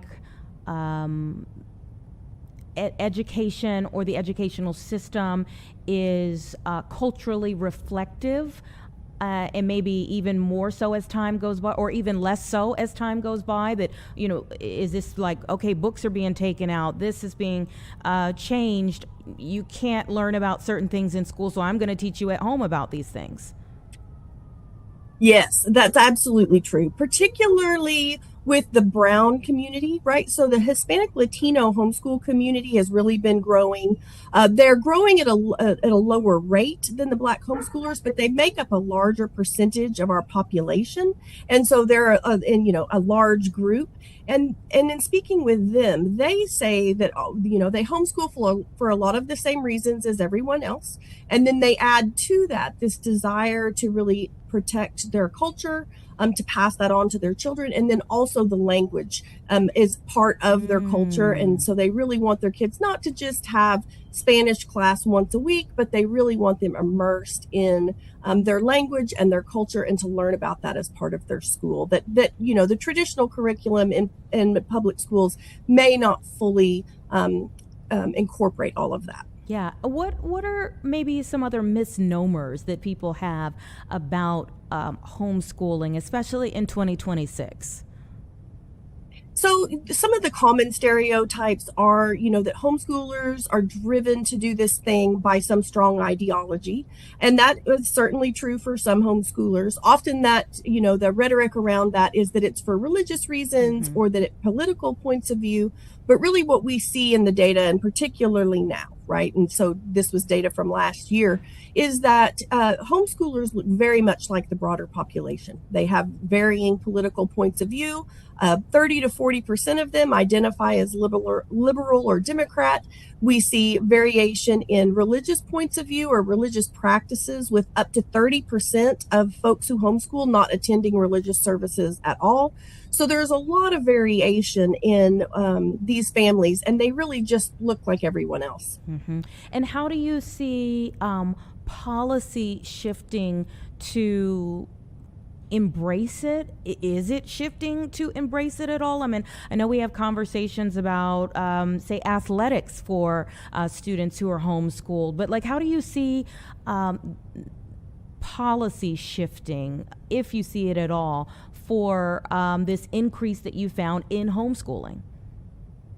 So there has definitely been some recent tension. There's always been tension around homeschooling policy because the states control education policy. Each state in the U.S. is different with regard to their policies around homeschooling, and so it can look different from state to state. But by and large, we are seeing a trend towards increased access for homeschooled students to their local public school for things like you said, sports are very famously the Tim Tebow law that allow homeschool kids to access football or other sports, but they're starting to expand past that with access to core courses, to extracurriculars, to after school clubs, these types of things. So those are all trends that we see, and those are increasing. We also see, because of these increased numbers of homeschool students, states are starting to put forward more and more ideas for legislative changes or additional regulations. And so there is kind of this back and forth about, how exactly are we going to regulate homeschooling, but then also looking to how can we support homeschoolers and make them part of the broader educational community. Yeah, and are parents welcoming that or pushing back against regulation? I mean, as a part of homeschooling, wanting to do it your way, or do they embrace, by and large, the thought of regulation? So it depends. Historically, traditional homeschoolers have pushed back against any kind of government entanglement because they feared an additional regulation. And, you have to remember up until the 1980s, homeschooling was illegal in most states, right? And so we don't have that long of a history. And some of these people remember that, right? And there are stories of homeschooling families, even though homeschooling may have been legal, they would hide their kids in the closet if someone came to the door because they were worried that there would be questions or, that they might call the police about truancy or whatnot. Nowadays it's legal in all 50 states. And it's very common, obviously, from the numbers. As homeschooling grew during the pandemic, more and more people came to it for more pragmatic reasons. They're just interested in finding the best education for their kids. And they're a little less averse to regulation. And certainly, and historically, families were opposed to even this access that we're talking about to the local public school. Now that seems to have kind of changed. Even the more traditional homeschool families are okay with families accessing ACT testing or core courses, sports, those types of things. And they want those things to be available for homeschooled families and for homeschooled kids. Well, this conversation has been a great education for all of us. So thank you so much for your time and helping us as we got this new information. I mean, I think one of the things that is maybe one of the things that we're seeing overall in our conversations today is that when you see that needle moving in any area where it's a growing aspect of your population, then you want more information as to the intricacies of that population. So thank you so much for your time. Wonderful. Thank you for having me. Have a great weekend. It's about 2:45 right now, everybody. Give us 2 minutes and then we're going to talk about this river rescue that just took place.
2:47 right now as we give you a live look out over the river. Listen, you can see little patches of ice out there just indicating where we have been in terms of the temperatures over the last several weeks, but so much more that's without that ice, and that is indicative of the warm up that we have been experiencing. So more people are out and about. I mean, everywhere you look, you're seeing more people out and about with this great weather that we're experiencing. But we had a hectic situation that took place just a few hours ago that we're getting an update on now.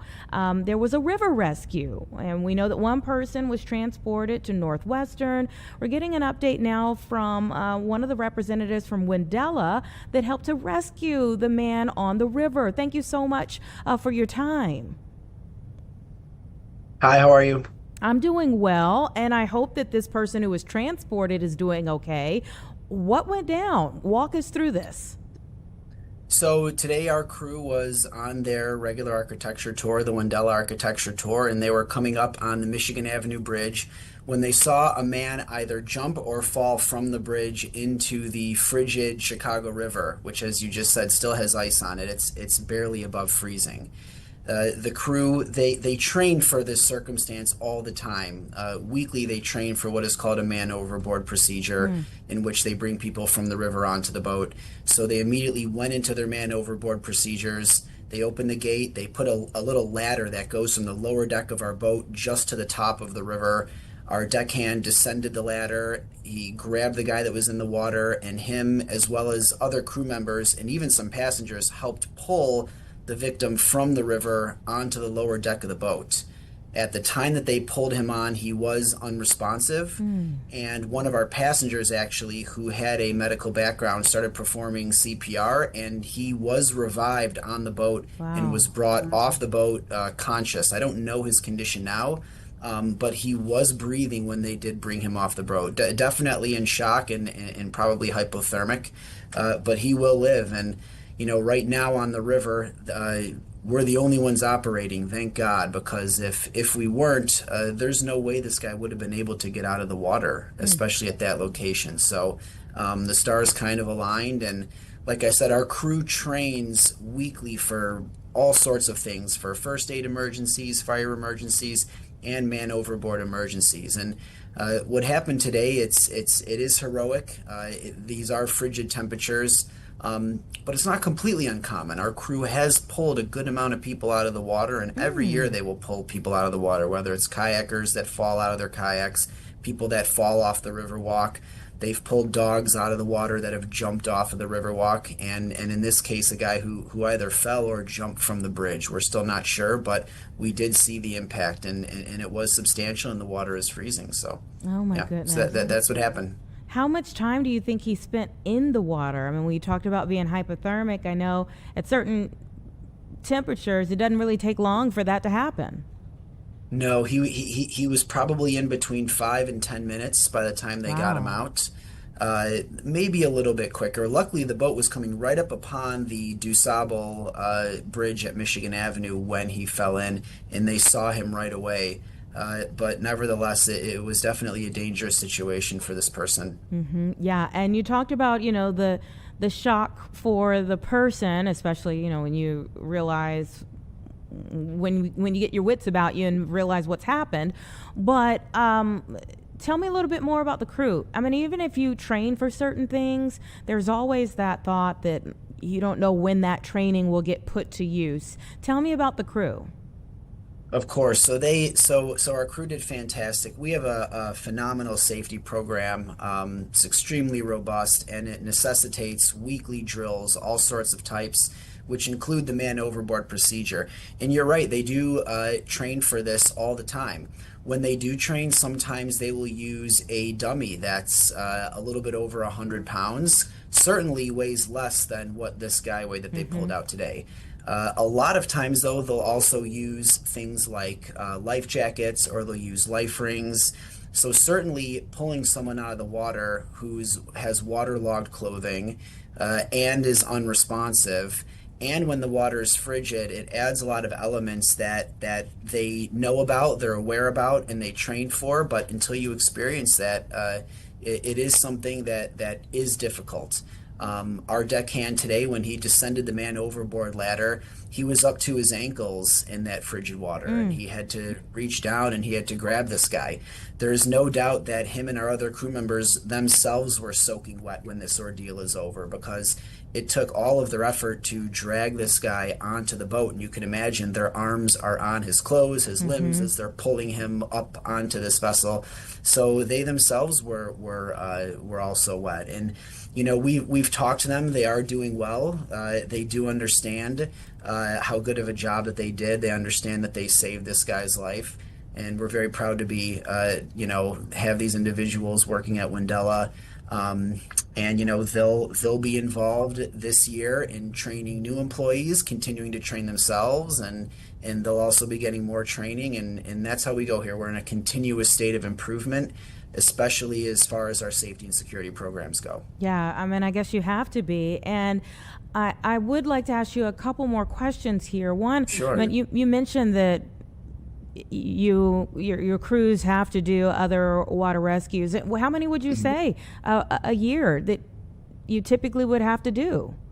Yep. So the amount of times that we will bring people out of the water this year, I would say we did it probably a half a dozen times, which is average years of late. Some years it's more, some years it's less, but the number is increasing as the Chicago River becomes the center of tourism, recreation, and entertainment in Chicago.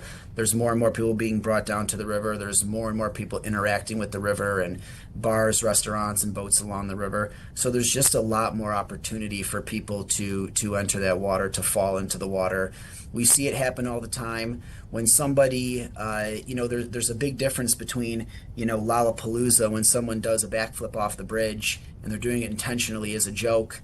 That's heavily frowned upon, not to mention illegal. But at least that person is conscious, they're lucid, they can swim to the side. We still end up dragging them out, but they can help climb up the ladder themselves. They can tell us if they're hurt. But when somebody falls or jumps as they were today and is unresponsive, it brings a whole new element into the situation. We don't know if this person accidentally fell. We don't know if he has hypothermia. We don't know if he was suicidal. Or if he's under the influence of something. It's very hard, and there's all these things that we have to train for and think about. But it does happen, and it's happening in increasing fashion. And, I said we pulled half a dozen people out maybe this year, but keep in mind, we're one of several commercial operators on this river. If you combined all the commercial operators together, I don't think it would be unreasonable to say that, 2 to 3 dozen people were pulled out of the river this year by commercial passenger vessel operators, in particular companies that do architecture tours on the Chicago River. Yeah, and because you all are out there so much, and we can actually see from our camera shot the dock for the Wendella. In our picture here, you all are always, coming in and out, and for this reason, we're glad that you're so busy. Do you think that people underestimate the river? Yeah, I do. I think people, there's been a huge effort in recent years to clean the river, and now we're having swim meets in the river. And I think that really speaks to how much cleaner the river is. But still, when it comes to things like in the winter, this water, you can get hypothermia within minutes upon entering this water. Not to mention, there's so much traffic on this river. When you jump from a bridge, you don't know what's coming under the bridge from the other side. It's very, the second you enter this water, you're a major hazard to commercial navigation. You could get hit by commercial boats, wreck boats, barges. It is incredibly dangerous and illegal. So people should not be in any way, shape, or form jumping in, swimming in the water, especially in the manner of which we see it. That being said, because of the way we operate on the architecture tours and the water taxis, we're essentially going back and forth all day, navigating the river, patrolling these waters, and whenever we see someone in, we're immediately ready to help them get out of the water to avoid it becoming an even worse situation. Well, yeah, thank you for the training that you all do, and for the reminders for people, one, about the law, but two, about the water itself. Setting today's incident aside, are you all excited about the warmer weather out there? I mean, clearly you all are operating even now, but I'm sure you'll have more and more people coming out and reserving spots as the months go on. Yeah, we operate throughout the winter. We're the only architecture tour that does so. We do suspend service intermittently when there's significant ice coverage on the river. So there were some weeks in January and early February where certain days were canceled. That being said, this weekend it's going to be warmed up. We'll be operating all weekend, and the Chicago Water Taxi will actually be operating this weekend as well, going to Chinatown. So, having our boats down here during the winter. When we get these infrequent days of nicer weather, we're out there and we're showing tourists and locals a good time on their river, and the river's open for business year round now. Well, thank you so much for taking time to join us here to let us know about how everything happened earlier today. Again, our well wishes to the man who was transported to Northwestern, certainly hoping that he will be okay. Props to your team for being prepared and hopping into action and saving that man's life. Yeah, like I said, they train all the time. We're very proud of them. They're phenomenal mariners. They do a great job for us, and they really are heroes. And these won't be the last. This won't be the last person that they save this year. So. Mm-hmm. Well, just thank God they're ready. Thank you so much. Have a Thank good you. weekend. I hope that everyone comes out on the boat. Yep. Thank you. Okay. Love Wendella. I've been many, many, many times on the boats, so they always give you a good time. Good time. 2:58 right now. Let's get in a 2-minute break right now, and I will set you up for the 3 o'clock hour, our final hour of the week here for Chicago Live.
right, welcome back, everyone. It's 3:02, and we're giving you a live look outside of all those folks getting their pictures in out at the Bean. You know, just a couple of weeks ago, the Bean was coated in ice and some snow, but it's looking good right now. Going into a weekend celebrating love, and, you know, we're loving the conditions outside. Have you ever seen the weather rock? It's like a rock that, I've had 100 people send me this. It's like a rock, and it's on a string, and you hang it out, and it's supposed to forecast the weather. Have you ever seen this before? No. So the weather rock comes with like a little guide, and it says if it's rocking back and forth, it's windy. If it's wet, it's raining. And if it's covered in white, it's snowing. The Bean is kind of like our weather rock. It's kind of like that. It's our weather orb. Uh-huh. And so looking at that picture, it's nice and shiny. You can see some blue reflected in the sky there, and it's all good. And you don't see like the one person out there getting their picture like that, you know. Shivering, right? Yeah, it's fantastic. And just in time, you know, we've got a lot of visitors in town, and they want to be out and about. Yeah, right? And this is the weekend you're going to be able to do that. And by Monday, we could be right around 60 degrees for our high temperature. So well above average. Normal's in the low, mid 30s, so we're way, way, way above average. We've earned it. Yeah, you know, I don't know what it was. It was January. January is typically cold, but when you have basically 3 weeks from the middle part of January into the first part of February, and it just stays below freezing for the whole time, I don't know, there was just something about it that kind of, a lot of people were like, oh, I'm over this winter. Yeah, I'm over it. It really gets to you mentally. It really does, and that's why I recommend some vitamin C, as in Caribbean Sea or Mediterranean Sea. You know? That works too. Yeah, that would be a good thing. We're glad that we can just see the sun, you know, not as many clouds out there. Yeah. And that there is some warmth coming with the sunlight. Because even in the winter, we had a couple of days where you got the sunlight. The sun, it was still freezing. It's like 100 below zero, right? It's like, come on, work with me here. Well, here's the deal. We have some warmer temperatures coming up this weekend, all the way Monday, Tuesday, Wednesday. We're going to see temperatures largely in the 50s, flirting with 60 degrees. We're not going to always be seeing the sun coming up over the next couple of days. So, you know, I mean, beggars can't be choosers, right? We'll take what we can get. We'll take what we get. And even with, some cloud cover around, you see a lot of clouds over there, we're still looking at very mild temperatures, and we still manage to sneak in some sunshine. So I think tomorrow morning we'll start out with some sunny skies in the early part of the day, end up with cloudy skies, and then see a fair amount of sunshine on Sunday. And even those Monday, Tuesday days with temperatures in the middle and upper 50s, I think we'll still sneak some sunshine in there. It says 57 there on Monday. I'm going to bump that up to about 59. See how I did that? 59. I didn't quite commit to 60. Right. You know, I have a commitment issue. I can admit to that. Ask any girlfriend. Oh, okay, all right. Well, let's talk about the weather. It's all the same. It's all we were talking about warm fronts here. You know, I noticed that after Wednesday, the numbers keep going down. Well, they do go down. Okay, but think of this. Without any of the 50s or 60s, with a normal daytime high around, 34, you'd still be looking at that 41 and going, hey, that's above normal by 6 or 7 degrees. That's in the win column. You'd be looking at Thursday going, hey, look, 47 degrees. That's a big win. We're over 10 degrees above normal. So what I'm saying is don't get spoiled by these 50s and 60s, because when it goes back into the 40s, it's still a bonus for us. Oh, for sure. But I'm just wondering if it's going to keep taking a tumble. You know, I was looking out towards the 10-day forecast, and there was a day that was in there. This may get changed before 5 o'clock tonight when we look at the latest forecast model run. But there was one day that was in the upper 20s. Now, that's really frigid compared to what we have there. But if you think about it, once again, kind of keeping everything in perspective, 29 degrees is still about 5-6 degrees below average, which still isn't too far out of the wild gyration category. And it was just one day. Now, that being said, the 7 to 14-day outlook called for above normal temperatures. So think about that. We're at the 13th of February now. If we continue with above normal temperatures until the end of the month, that puts us into March. We're going to see snow in March. It snows in March. Sometimes it even snows a little shot in April. But if we can just get to March, at that point, again, the sun's a little higher in the sky. We've got the elongated time period of sunshine during the day. And I'm just saying we're getting home free. The elongated period of time. Remind us how much we improve by each week? We're picking up a couple minutes of daylight each day. So, you know, even if you just throw 2 minutes out there, that's about 15 minutes each week, which is pretty darn good. It's gorgeous. Yeah. Now, when we look out at this view right here of Lake Michigan, I don't know if you heard my last conversation. I was speaking with the great folks over at Wendella. They actually rescued a man from the river, not Is the that lake, right? but the river today. Thank goodness they were trained, they were ready, and they were able to get him out of the water and over to Northwestern. But I would like now, you know, I spoke to mariners from their side of things when it comes to respecting the water in our area, but I would love for you as a meteorologist to talk about that as well. Well, you know, in terms of falling in the water and being in the water, it's not a good thing because hypothermia can occur. You know, we're talking about temperatures that are in the 30s in the lake and probably 30s as well, I'm sure, in the river as well. So hypothermia sets in within, you know, 10, 12 minutes. And, you know, if you're in the water for anything more than 12 or 13 minutes, even if there's a ladder right there to climb out, it becomes very, very difficult just to be, even a person who's pretty fit, just to be able to climb out of a body of water like that. So, you know, still very dangerous. There's a lag time, and we can have some very warm days, and the water temperature lags behind the air temperature. So we could see, you know, very chilly temperatures continuing all the way, you know, obviously, even after the temperatures warm up into the 60s and 70s, the water temperature is going to be still cool. And you know that after being to the beach. You know, Lake Michigan is not really fun to swim in until at least July most years. Yeah, people have to keep that in mind. I think, you know, once you start to see the ice break up and kind of dissipate, you start to think like, oh, well, I can test it again. No, au contraire, mon frère. Yeah, in fact, I was down in the Illinois River today, and it was still covered with ice, you know, from shore to shore, which I thought, you know, boy, it's been fairly mild the last couple of days, but it shows you just how long. Now, the ice was kind of broken up. There was a lot of barge traffic going through, but still, you know, the banks were all covered with ice. And I noticed I was driving along through Starved Rock yesterday, and there was no snow anywhere except for the little shaded areas in the woods, and I noticed there was a creek that was completely covered with snow because it was a little bit lower and didn't have any direct sunlight. So the creek was frozen, and there was still snow on top of that creek, and it just seemed like kind of a juxtaposition with all the land that had no snow. Yeah, it's kind of a reminder, though, right, of that we're still in February. We're still in the middle of February. We're still in winter time. And so don't be caught flat-footed. You know, be prepared because, you know, there's always the whipsaw that can happen. I mean, we don't see it forecast to happen here because we are looking at that trend for mild temperatures over the next 7 to 14 days. But, you know, I mean, quite honestly, we could see 20 inches of snow in February on any given day and any given year. Maybe not 20. Let's go 18. I'm like, but, let's hope not. Yeah, But, right. but No, it's it a would be an possibility. anomaly, but it is. What I'm saying is, there's a chance. What you're saying is there is a chance. Yep. Okay, so back to this weekend. Things should be very nice for everyone. The weather should not be an issue for anyone to say, I couldn't. Yeah, you know, that's not gonna work this year. You know, I think it's going to, especially if you're, like to jog or maybe hike through the forest preserves, take the dog for a walk. Obviously, things are pretty good. And bike, I mean, I got my bike staring at me at home. Yeah. And it's like, it wants to go.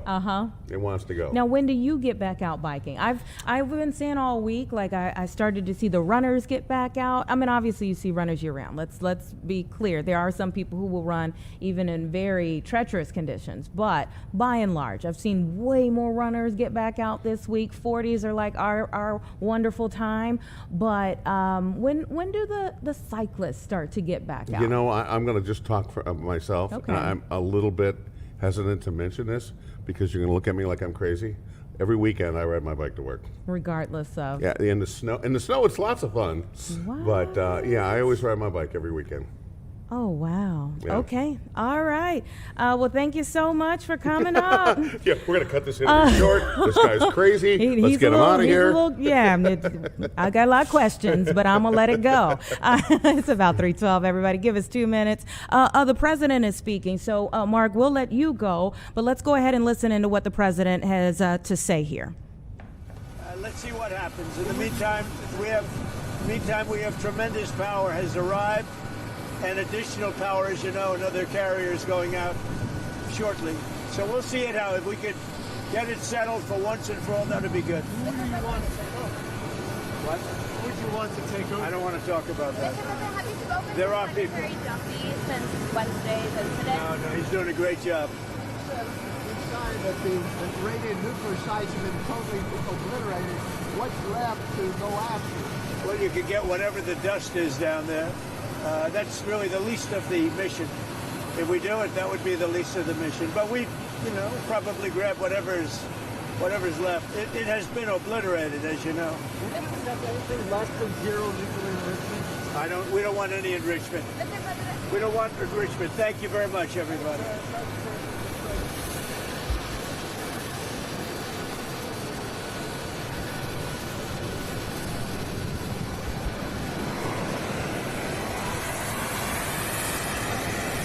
Okay, President Trump boarding Air Force One after his time in North Carolina. In Fayetteville, North Carolina, he had delivered remarks earlier in our broadcast in the 1 o'clock hour there at Fort Bragg to military families.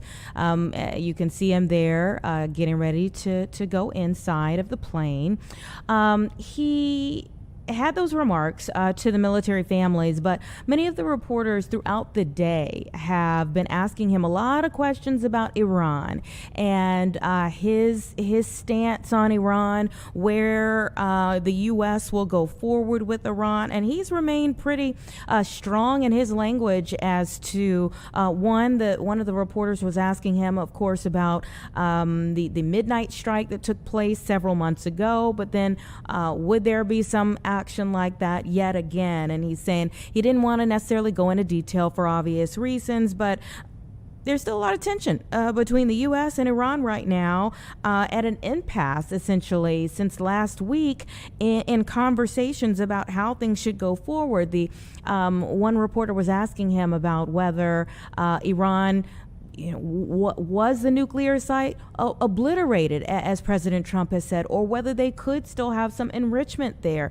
And he's saying, no, it was obliterated. So there's still this prospect of another U.S. attack on Iran, and that's what's trying to be kind of ironed out there. The president saying that he hopes that they can come to some type of agreement to avoid any type of military action there, a strike that would require military commitment. Obviously, the last one, very complicated in its scope, very complicated in or controversial in the days after, in terms of Congress wanting more of a heads up as to what should take place. The fact that they feel like that is a war power that Congress should be approving for the president to take, and they didn't feel like they were included in that. And so there was a lot of conversation on the opposite side of it. And now here yet again, we have come to a point where the tension is high and the questions are being asked as to what could possibly happen from here when it comes to the U.S. and any type of involvement with Iran. And the pressure from our federal government here escalating now with this Iranian regime, and the president saying there needs to be a regime change. And the protests that were taking place there, the people who lost their lives protesting there in Iran. There's been a lot over the last several months when it comes to our relations with Iran. And so the president leaving there from North Carolina, but the questions remain as to what the next step is. And in fact, we have a group that's going to be joining me coming up shortly here. They have organized a rally that will be right here in the city of Chicago this weekend as they are pushing for that military action to take place in Iran. So stay with us. Give us 2 minutes and we'll be right back with that conversation.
Okay, just before 3:20 right now, and before we went to break, we were listening to President Trump as he was boarding Air Force One, taking some questions about Iran. What are the next steps as the tension between the two countries is very high right now? Well, there is a group that is really pushing for the president to take some military action there, and I want to bring on the rally organizer, Pega Piri, to talk a little bit more about the purpose behind tomorrow's Action Day. Thank you so much for your time. Of course. Thanks for having me. Iran, give me your opinion of what we've been watching in Iran over the last several months. So what is happening in Iran is basically what we call the Lion and Sun Revolution. So tomorrow is part of the February 14th Global Day of Action for Iran. And it's basically a series of rallies around the world called by the opposition leader, His Royal Highness Prince Reza Pahlavi, in support of the revolution that's happening. Major demonstration will be taking across the major cities, Toronto, Los Angeles, and Munich, as are the main cities called by His Royal Highness. And Chicago is going to be proudly standing as a key Midwest hub to support the Iranian people. So what is happening in Iran is in regards to the fact that Iranians want the U.S. to stop negotiating with that brutal regime. We hope for the United States government and the President Trump to stand by his word and support the Iranian people in their pursuit of freedom. What we really are asking for is a targeted military action that increases pressure on the regime and support the Iranian nation. So what is happening in Iran is devastating. People took to the street peacefully protesting, and the brutal IRGC regime started using military machine and military gun, killing people by thousands. So in the matter of 2 days, over 50,000 people, including children as young as 1 year old, were killed. And many more devastating news that it's basically all over the internet, but I'm more than happy to get into details if you like. I would, the leaders in Iran have spoken about feeling as though protesters are trying to please the U.S. instead of respecting their own culture. How do you feel about a statement like that? Are you referencing the IRGC regime saying that? I just want to clarify. Initially, when the protests began, they said, well, yeah, they're trying to please the U.S. Well, that is so not true. People took to the street to asking basically for their basic human rights, such as food, economic stability, and dignified quality of life. And that is basically what they were asking for. And they were chanting His Royal Highness Reza Pahlavi's name to be their leader, interim leader, to to help them get through this path and toward the freedom of Iran, and for the world to start recognizing him as the opposition leader for this interim path.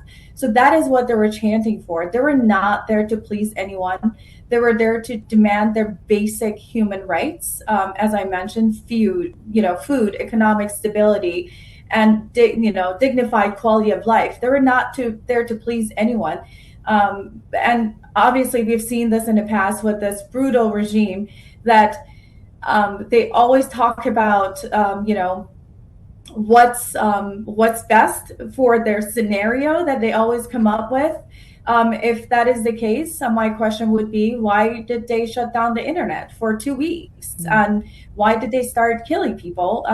Do you even kill people if they are, pleasing the U.S.? And if that is the case, which is not true, then why is U.S. sitting on the table trying to negotiate with the people that actually take military action to kill its own citizen if they are pro-American? Yeah. So that is so not true. What do you say to those, you all will rally tomorrow on behalf of the U.S. government taking action against Iran, there are also people taking to the streets right now in various places that feel that the American government has turned on them and led to a loss of life. Never on the same scale, but how do you look at those protesters? I would speak to the people that are actually listening to me. What I want to say to those protesters that this is not only about Iran. This is about the entire world and the peace and safety of everyone, not only US, but everyone across the world need to understand what kind of a regime we are dealing with. When a government can so easily turn its violence against its own citizens, killing them by thousands in the matter of 2 days, shutting down the internet so the world doesn't see, it really raises a serious question about how dangerous its behavior can be beyond its border. So people need to understand that also this regime is spending a significant portion of Iran's wealth supporting, destabilizing forces across the region, and even has been linked. And this is fact, is on the internet, and it's coming from credible sources that this regime has been linked to attacks that have been caused, that actually cost American soldiers their lives. So this is not only is related to Iranian people, this is directly related to world peace. This is directly related to American people themselves here. So if we really need that peace that I'm sure everyone across the world are chanting for, we need to get rid of the source. And the source is IRGC. They need to go, and we need to bring back the freedom for Iranian people. And as a result, we will have peace within the world. Mm-hmm. You mentioned American troops, and I do want to talk a little bit about that because the U.S. has deployed the USS Abraham Lincoln to waters in that area. Some would say that America doesn't have the capability for long-term sustained activity there in Iran. What are your thoughts? I mean, in pushing for military action there, that would put more American troops' lives at risk. What are your thoughts on possibly putting more American troops there in that region? We are 100%. Well, when we talk about, let's just be clear here, when we're talking about military action and saying that let's take military action or say let's take targeted military action is totally two different sides of things. What Iranian people and His Royal Highness have been, saying this and emphasizing in the past for so long is targeted military action, something similar to the 12-day war that happened in past June. We're not asking for anyone within the world to come and rescue us, because I'm sure that, you've seen Iranians, by the call of His Royal Highness Reza Pahlavi, took to the streets by millions. And they are there to basically help free Iran, but empty-handed, and that brutal regime showing how evil they can be, using all these military machines and everything that they have in their power, which is supposed to be used on enemies, not your own people. It's tough for Iranians to actually fight, empty-handed. So it's really, really important to emphasize the difference between, we are asking for, America to get involved as militarily as possible and putting, troops, life at risk. We would never want that. We always are aware of, the requests being made. And that's why we always emphasize on targeted military action. But that must take place. And that is why we are requesting from President Trump to stay with his promise, because he's always shown to be the man of his word. He's always shown that when he promises something, he delivers. So we are hoping that he's going to keep his promise this time too, and do so as soon as possible, because talking about the human lives that were lost is one thing, but what is happening in Iran right now is mass execution that is happening in silence, in thousands. So anyone that was not killed on the streets, they were taken in custody, and without any court, without any legal involvement, they're just being massively executed. So we need to stop that. And if any targeted military action, and I like to say that again, targeted military action is supposed to take place, Iranians are begging for that to happen ASAP, so we can save as many lives as we possibly can. Do you have family there right now? I think it's one thing, to watch your people go through something, but it's totally different if you know someone in the midst of that. Do you have family or friends who are there right now? Yes, all my husband's family are back home. All my cousins are back home. It was devastating not being able to get in contact with them. And as you can see, I may be getting emotional because what Iranians are going through, it's devastating. Not knowing when you're gonna hear from them, when the internets were down and even still is unstable, and then getting back online and hearing that someone was killed brutally.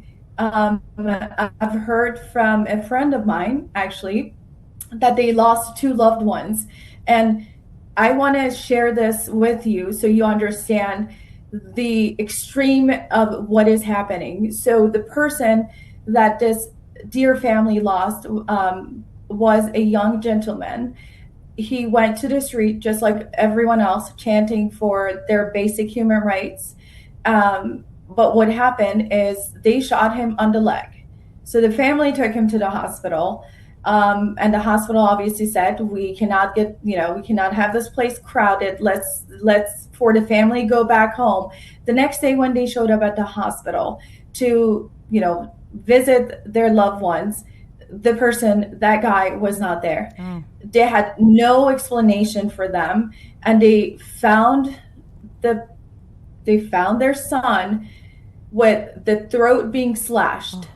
And the picture is devastating. So you can't, and this is one of the thousands that I can, share of what the families went through. The families had to go through all of these body bags to find out their loved ones, not in hope that they're going to find them alive, in hope that at least they're going to find their body. Mm-hmm. And we're talking about stacks of, body bags. And just imagine you're opening that body bag and you're seeing that picture that I just explained to you. Yeah.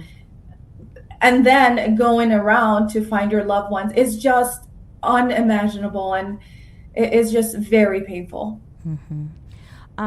I cannot imagine, quite honestly, I cannot imagine. And I'm sorry that so many people who are experiencing that. So you have decided to put this rally together tomorrow. What type of turnout are you expecting, and what are you hoping people will feel or do once they leave? So I don't want to take the credit for any of this. And as I've told many of the individuals that volunteer day and night for this rally and the ones that we already had, all of us are equally involved. I had the honor of just serving a little bit more time trying to organize this with a group of us, that there is about 5 of us that actually help organize this rally and the ones that happened before that. But it would be selfish to say that there are it's only us. There are hundreds of volunteers helping us make this happen. So I just wanted to thank them from here and say that all of the work is noted, and we really appreciate that everyone is so involved, and all the donations and everything else that they've done. I think I'm very optimistic for tomorrow's rally.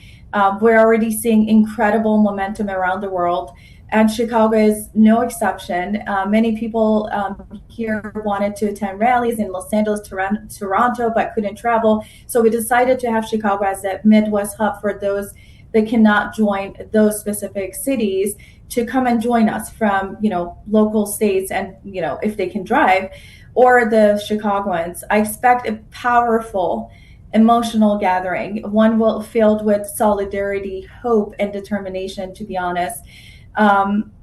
I think when people leave, our fight will not end. And this is something that all Iranians across the world have talked about, that the rally is just the beginning. We hope that we're not going to have so many rallies going on, and that President Trump sticks with his word and take that targeted military action as soon as possible. But if that doesn't happen during this weekend, our work will just begin, of sharing the unity that we have had across cities, across the globe, and share that with our own community, and say that let's support the people of Iran, not only for them, but for the peace and security of the world. Well, thank you so much for taking time to share with me today. Again, it's a heartbreaking situation and a very complicated one as well, but I appreciate your time and your conversation.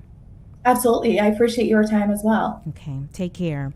3:35, everyone. Give us a couple minutes and we'll be right back.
Okay, 3:37 right now. Earlier in the broadcast, we took you out to Aurora, where there was a walkout for many students who wanted to express their concern with the federal government right now, and more specifically, federal immigration efforts that are taking place both here in our area and throughout the country.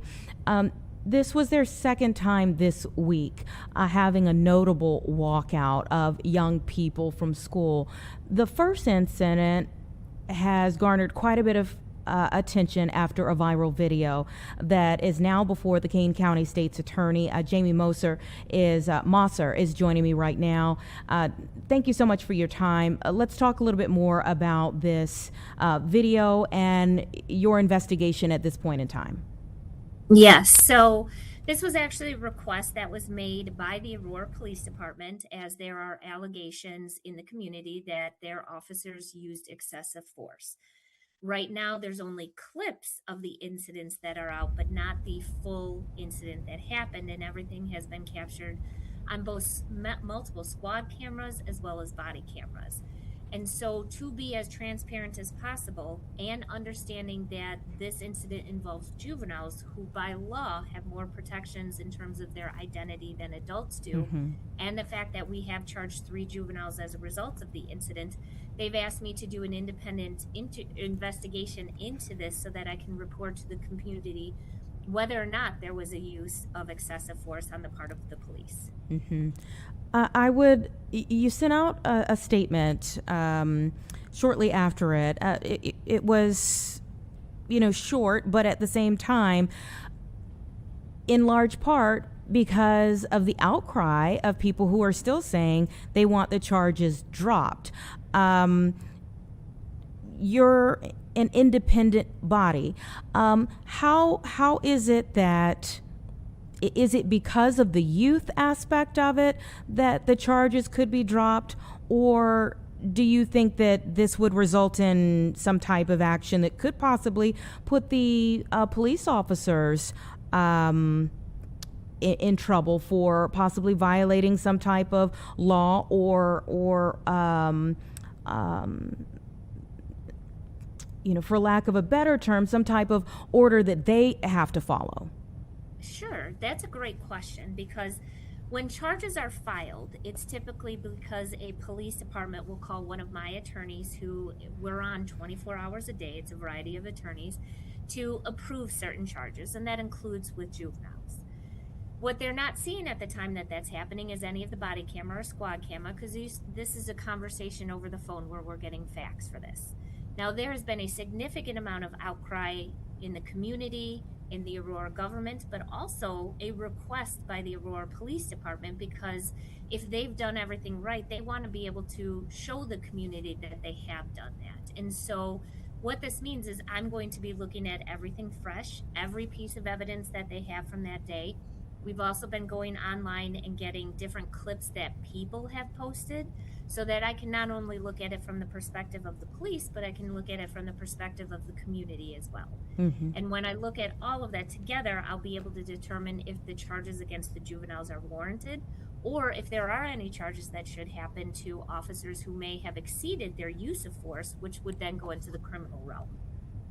The mayor of Aurora said on Monday there were about 1,500 students who participated in that walkout to protest ICE's presence in the community. Obviously, these days we get tons and tons of videos. So you have 1,500 students. Who knows how many cameras were out there? Can you talk about how that changes the game? I mean, yes, there's body-worn camera, and that even, has been a fairly recent introduction into investigations. But now you have all of these cell phone cameras that may have taken things, and especially with young people, a lot of them would be going live or posting things online. How that changes your investigation? So it actually, in my opinion, makes it easier, because we have more evidence, when before you'd have to just rely on what somebody said.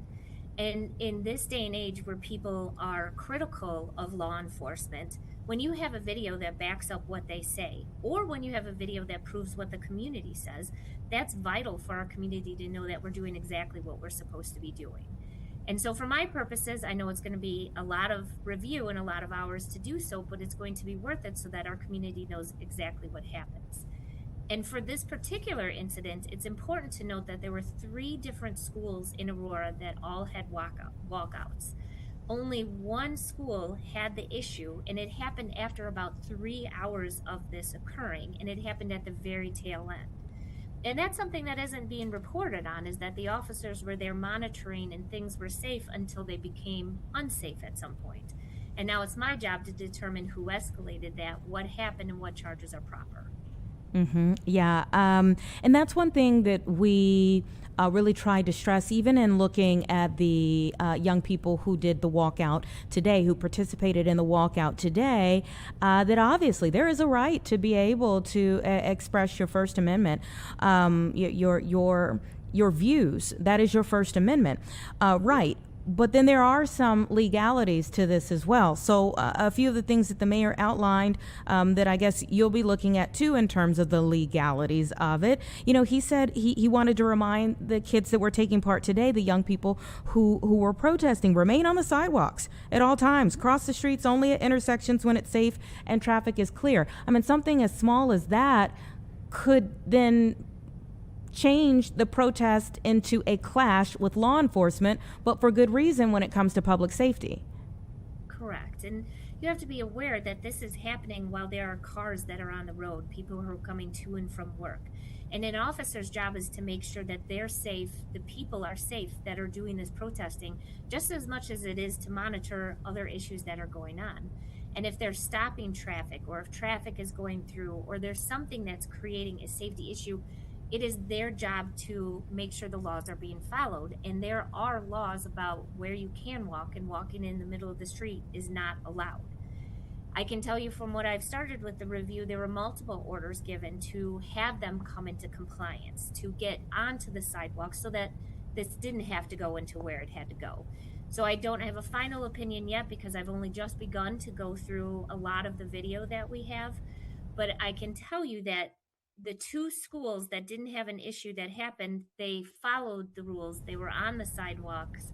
They listened to the lawful orders of police officers, so that way they could effectively have their voice in this process to make sure that they were being heard. Yeah. I think it's, I found the mayor's statement very nuanced as he was trying to kind of walk through supporting the students in their right again, but also looking out for their safety and also looking out for the officer's safety as well, as he was trying to weave through that, speaking to your investigation there and saying in the interest of minimizing police interaction, the city of Aurora will be coordinating with community organizations to provide uniformed escorts for today's demonstrations. You know, sometimes the presence of uniformed officers can seem like an escalation to people instead of a protection method. Yeah, and that's absolutely true. We know we've seen that over time. We know that there are some people who believe in law enforcement, and there are some people who are afraid of law enforcement. And both sides have good reasons for that. I was very happy to see in a lot of the live posts that I saw that there were community members from organizations such as Challenge to Change. It's an organization in Aurora, and they had green vests on that had the Challenge to Change, and they're about peace and about de-escalation. And I think that was a great idea to be able to have both officers there as well as people in the community. So again, that these kids can have their voice, they have their ability to protest, but everything gets done safely for everybody. The kids, the people in the community, the police officers, that's our ultimate goal in anything. Yeah, everyone wants to come home safely at the end of the day. How long do you think your investigation will take? And is your office the only office in this independent investigation taking part? So it's going to depend on how quickly I'm able to get through the body camera footage. Just as reference, I just finished the review of an incident that happened in December 6th. In Elgin, but that had a lot of video, and I think a lot more video than Aurora is going to have. So I'm hoping to have that in less than 2 weeks to be able to come out with my opinion, because I also believe that this community needs to have a final answer. Yeah. Because there's so much misinformation that is out there. When somebody puts up a clip of something versus the totality of it, that causes more problems, and I want to make sure this community knows what happened. Sure. I don't think people can heal as a community without context for a given situation. That is for sure. And so for that, we do have to be grateful that there are so many different videos that are out there. Again, best wishes with the investigation, and we hope that we'll be able to get an update from you when you have some type of resolution. Thank you so much, and I mean this from the heart. Thank you for your transparency and us being able to call on you in the midst of this to lend a voice to it. Thank you, and thank you for always providing such a detailed report of everything. I think this is exactly what the community needs. Well, you have a good weekend. Kane County State's Attorney, everyone, Jamie Mosser, thank you so much for your time. Thank you. Give us 2 minutes and we'll be right back.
Welcome back, everyone. 3:52 right now. So let's take a look at how the market closed for the day. It's been a mixed bag for several days here as we have been looking at many different factors that have been weighing on this. Today we got the CPI index, so that was important financial information or an indicator for our economy that came out today. Earlier this week, of course, we had the jobs report that came out, and both of those to the point of looking at this mixed picture here on your screen, both of those key indicators of the economy showed kind of an overall positive with some concerning things kind of layered underneath. And it is very layered. So, yes, all week we've kind of seen an up and down for the market. No full green, no full red, but we've kind of been all over the place. So you can see where it closed for the day. The Dow Jones was up nearly 50 points there.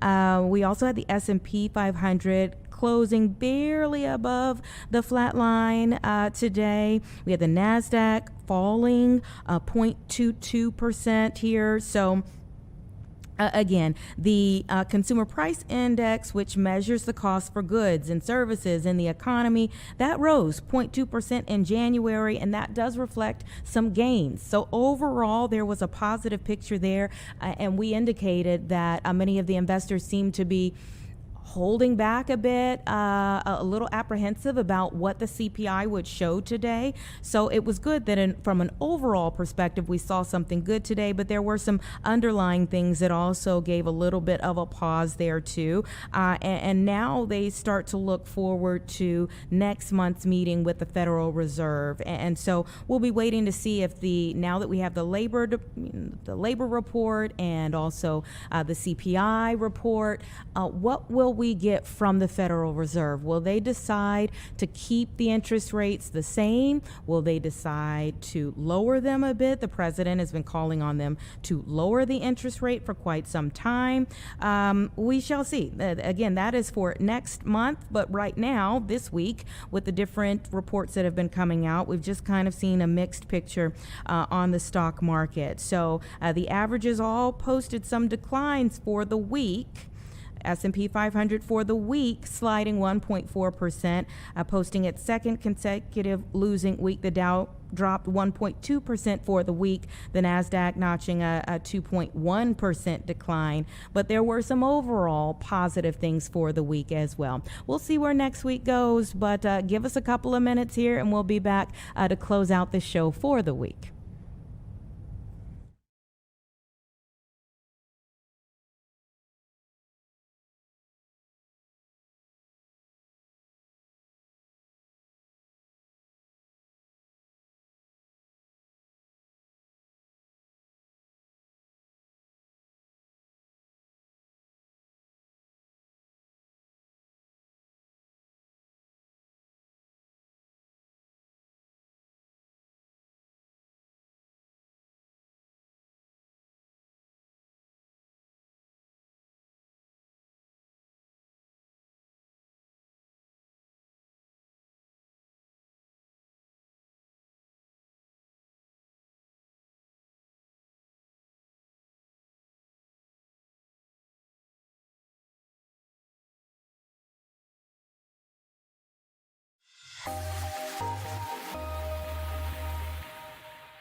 All right, welcome back, everyone, and thank you so much for being here with us all week for Chicago Live. We'll be back on Monday from 1 to 4. It's a writing day for me. I'm working on a special report, so it may be someone else who is here, but the show will go on, and we certainly hope that you'll be tuning in. Next at 4, they're going to be showing you the video of that water rescue that we talked about earlier, Wendella stepping in to help a man who went into the Chicago River. They're also going to be talking about a network of Chicago charter schools that's at risk of closing before the school year is over. Stand by. They're up next.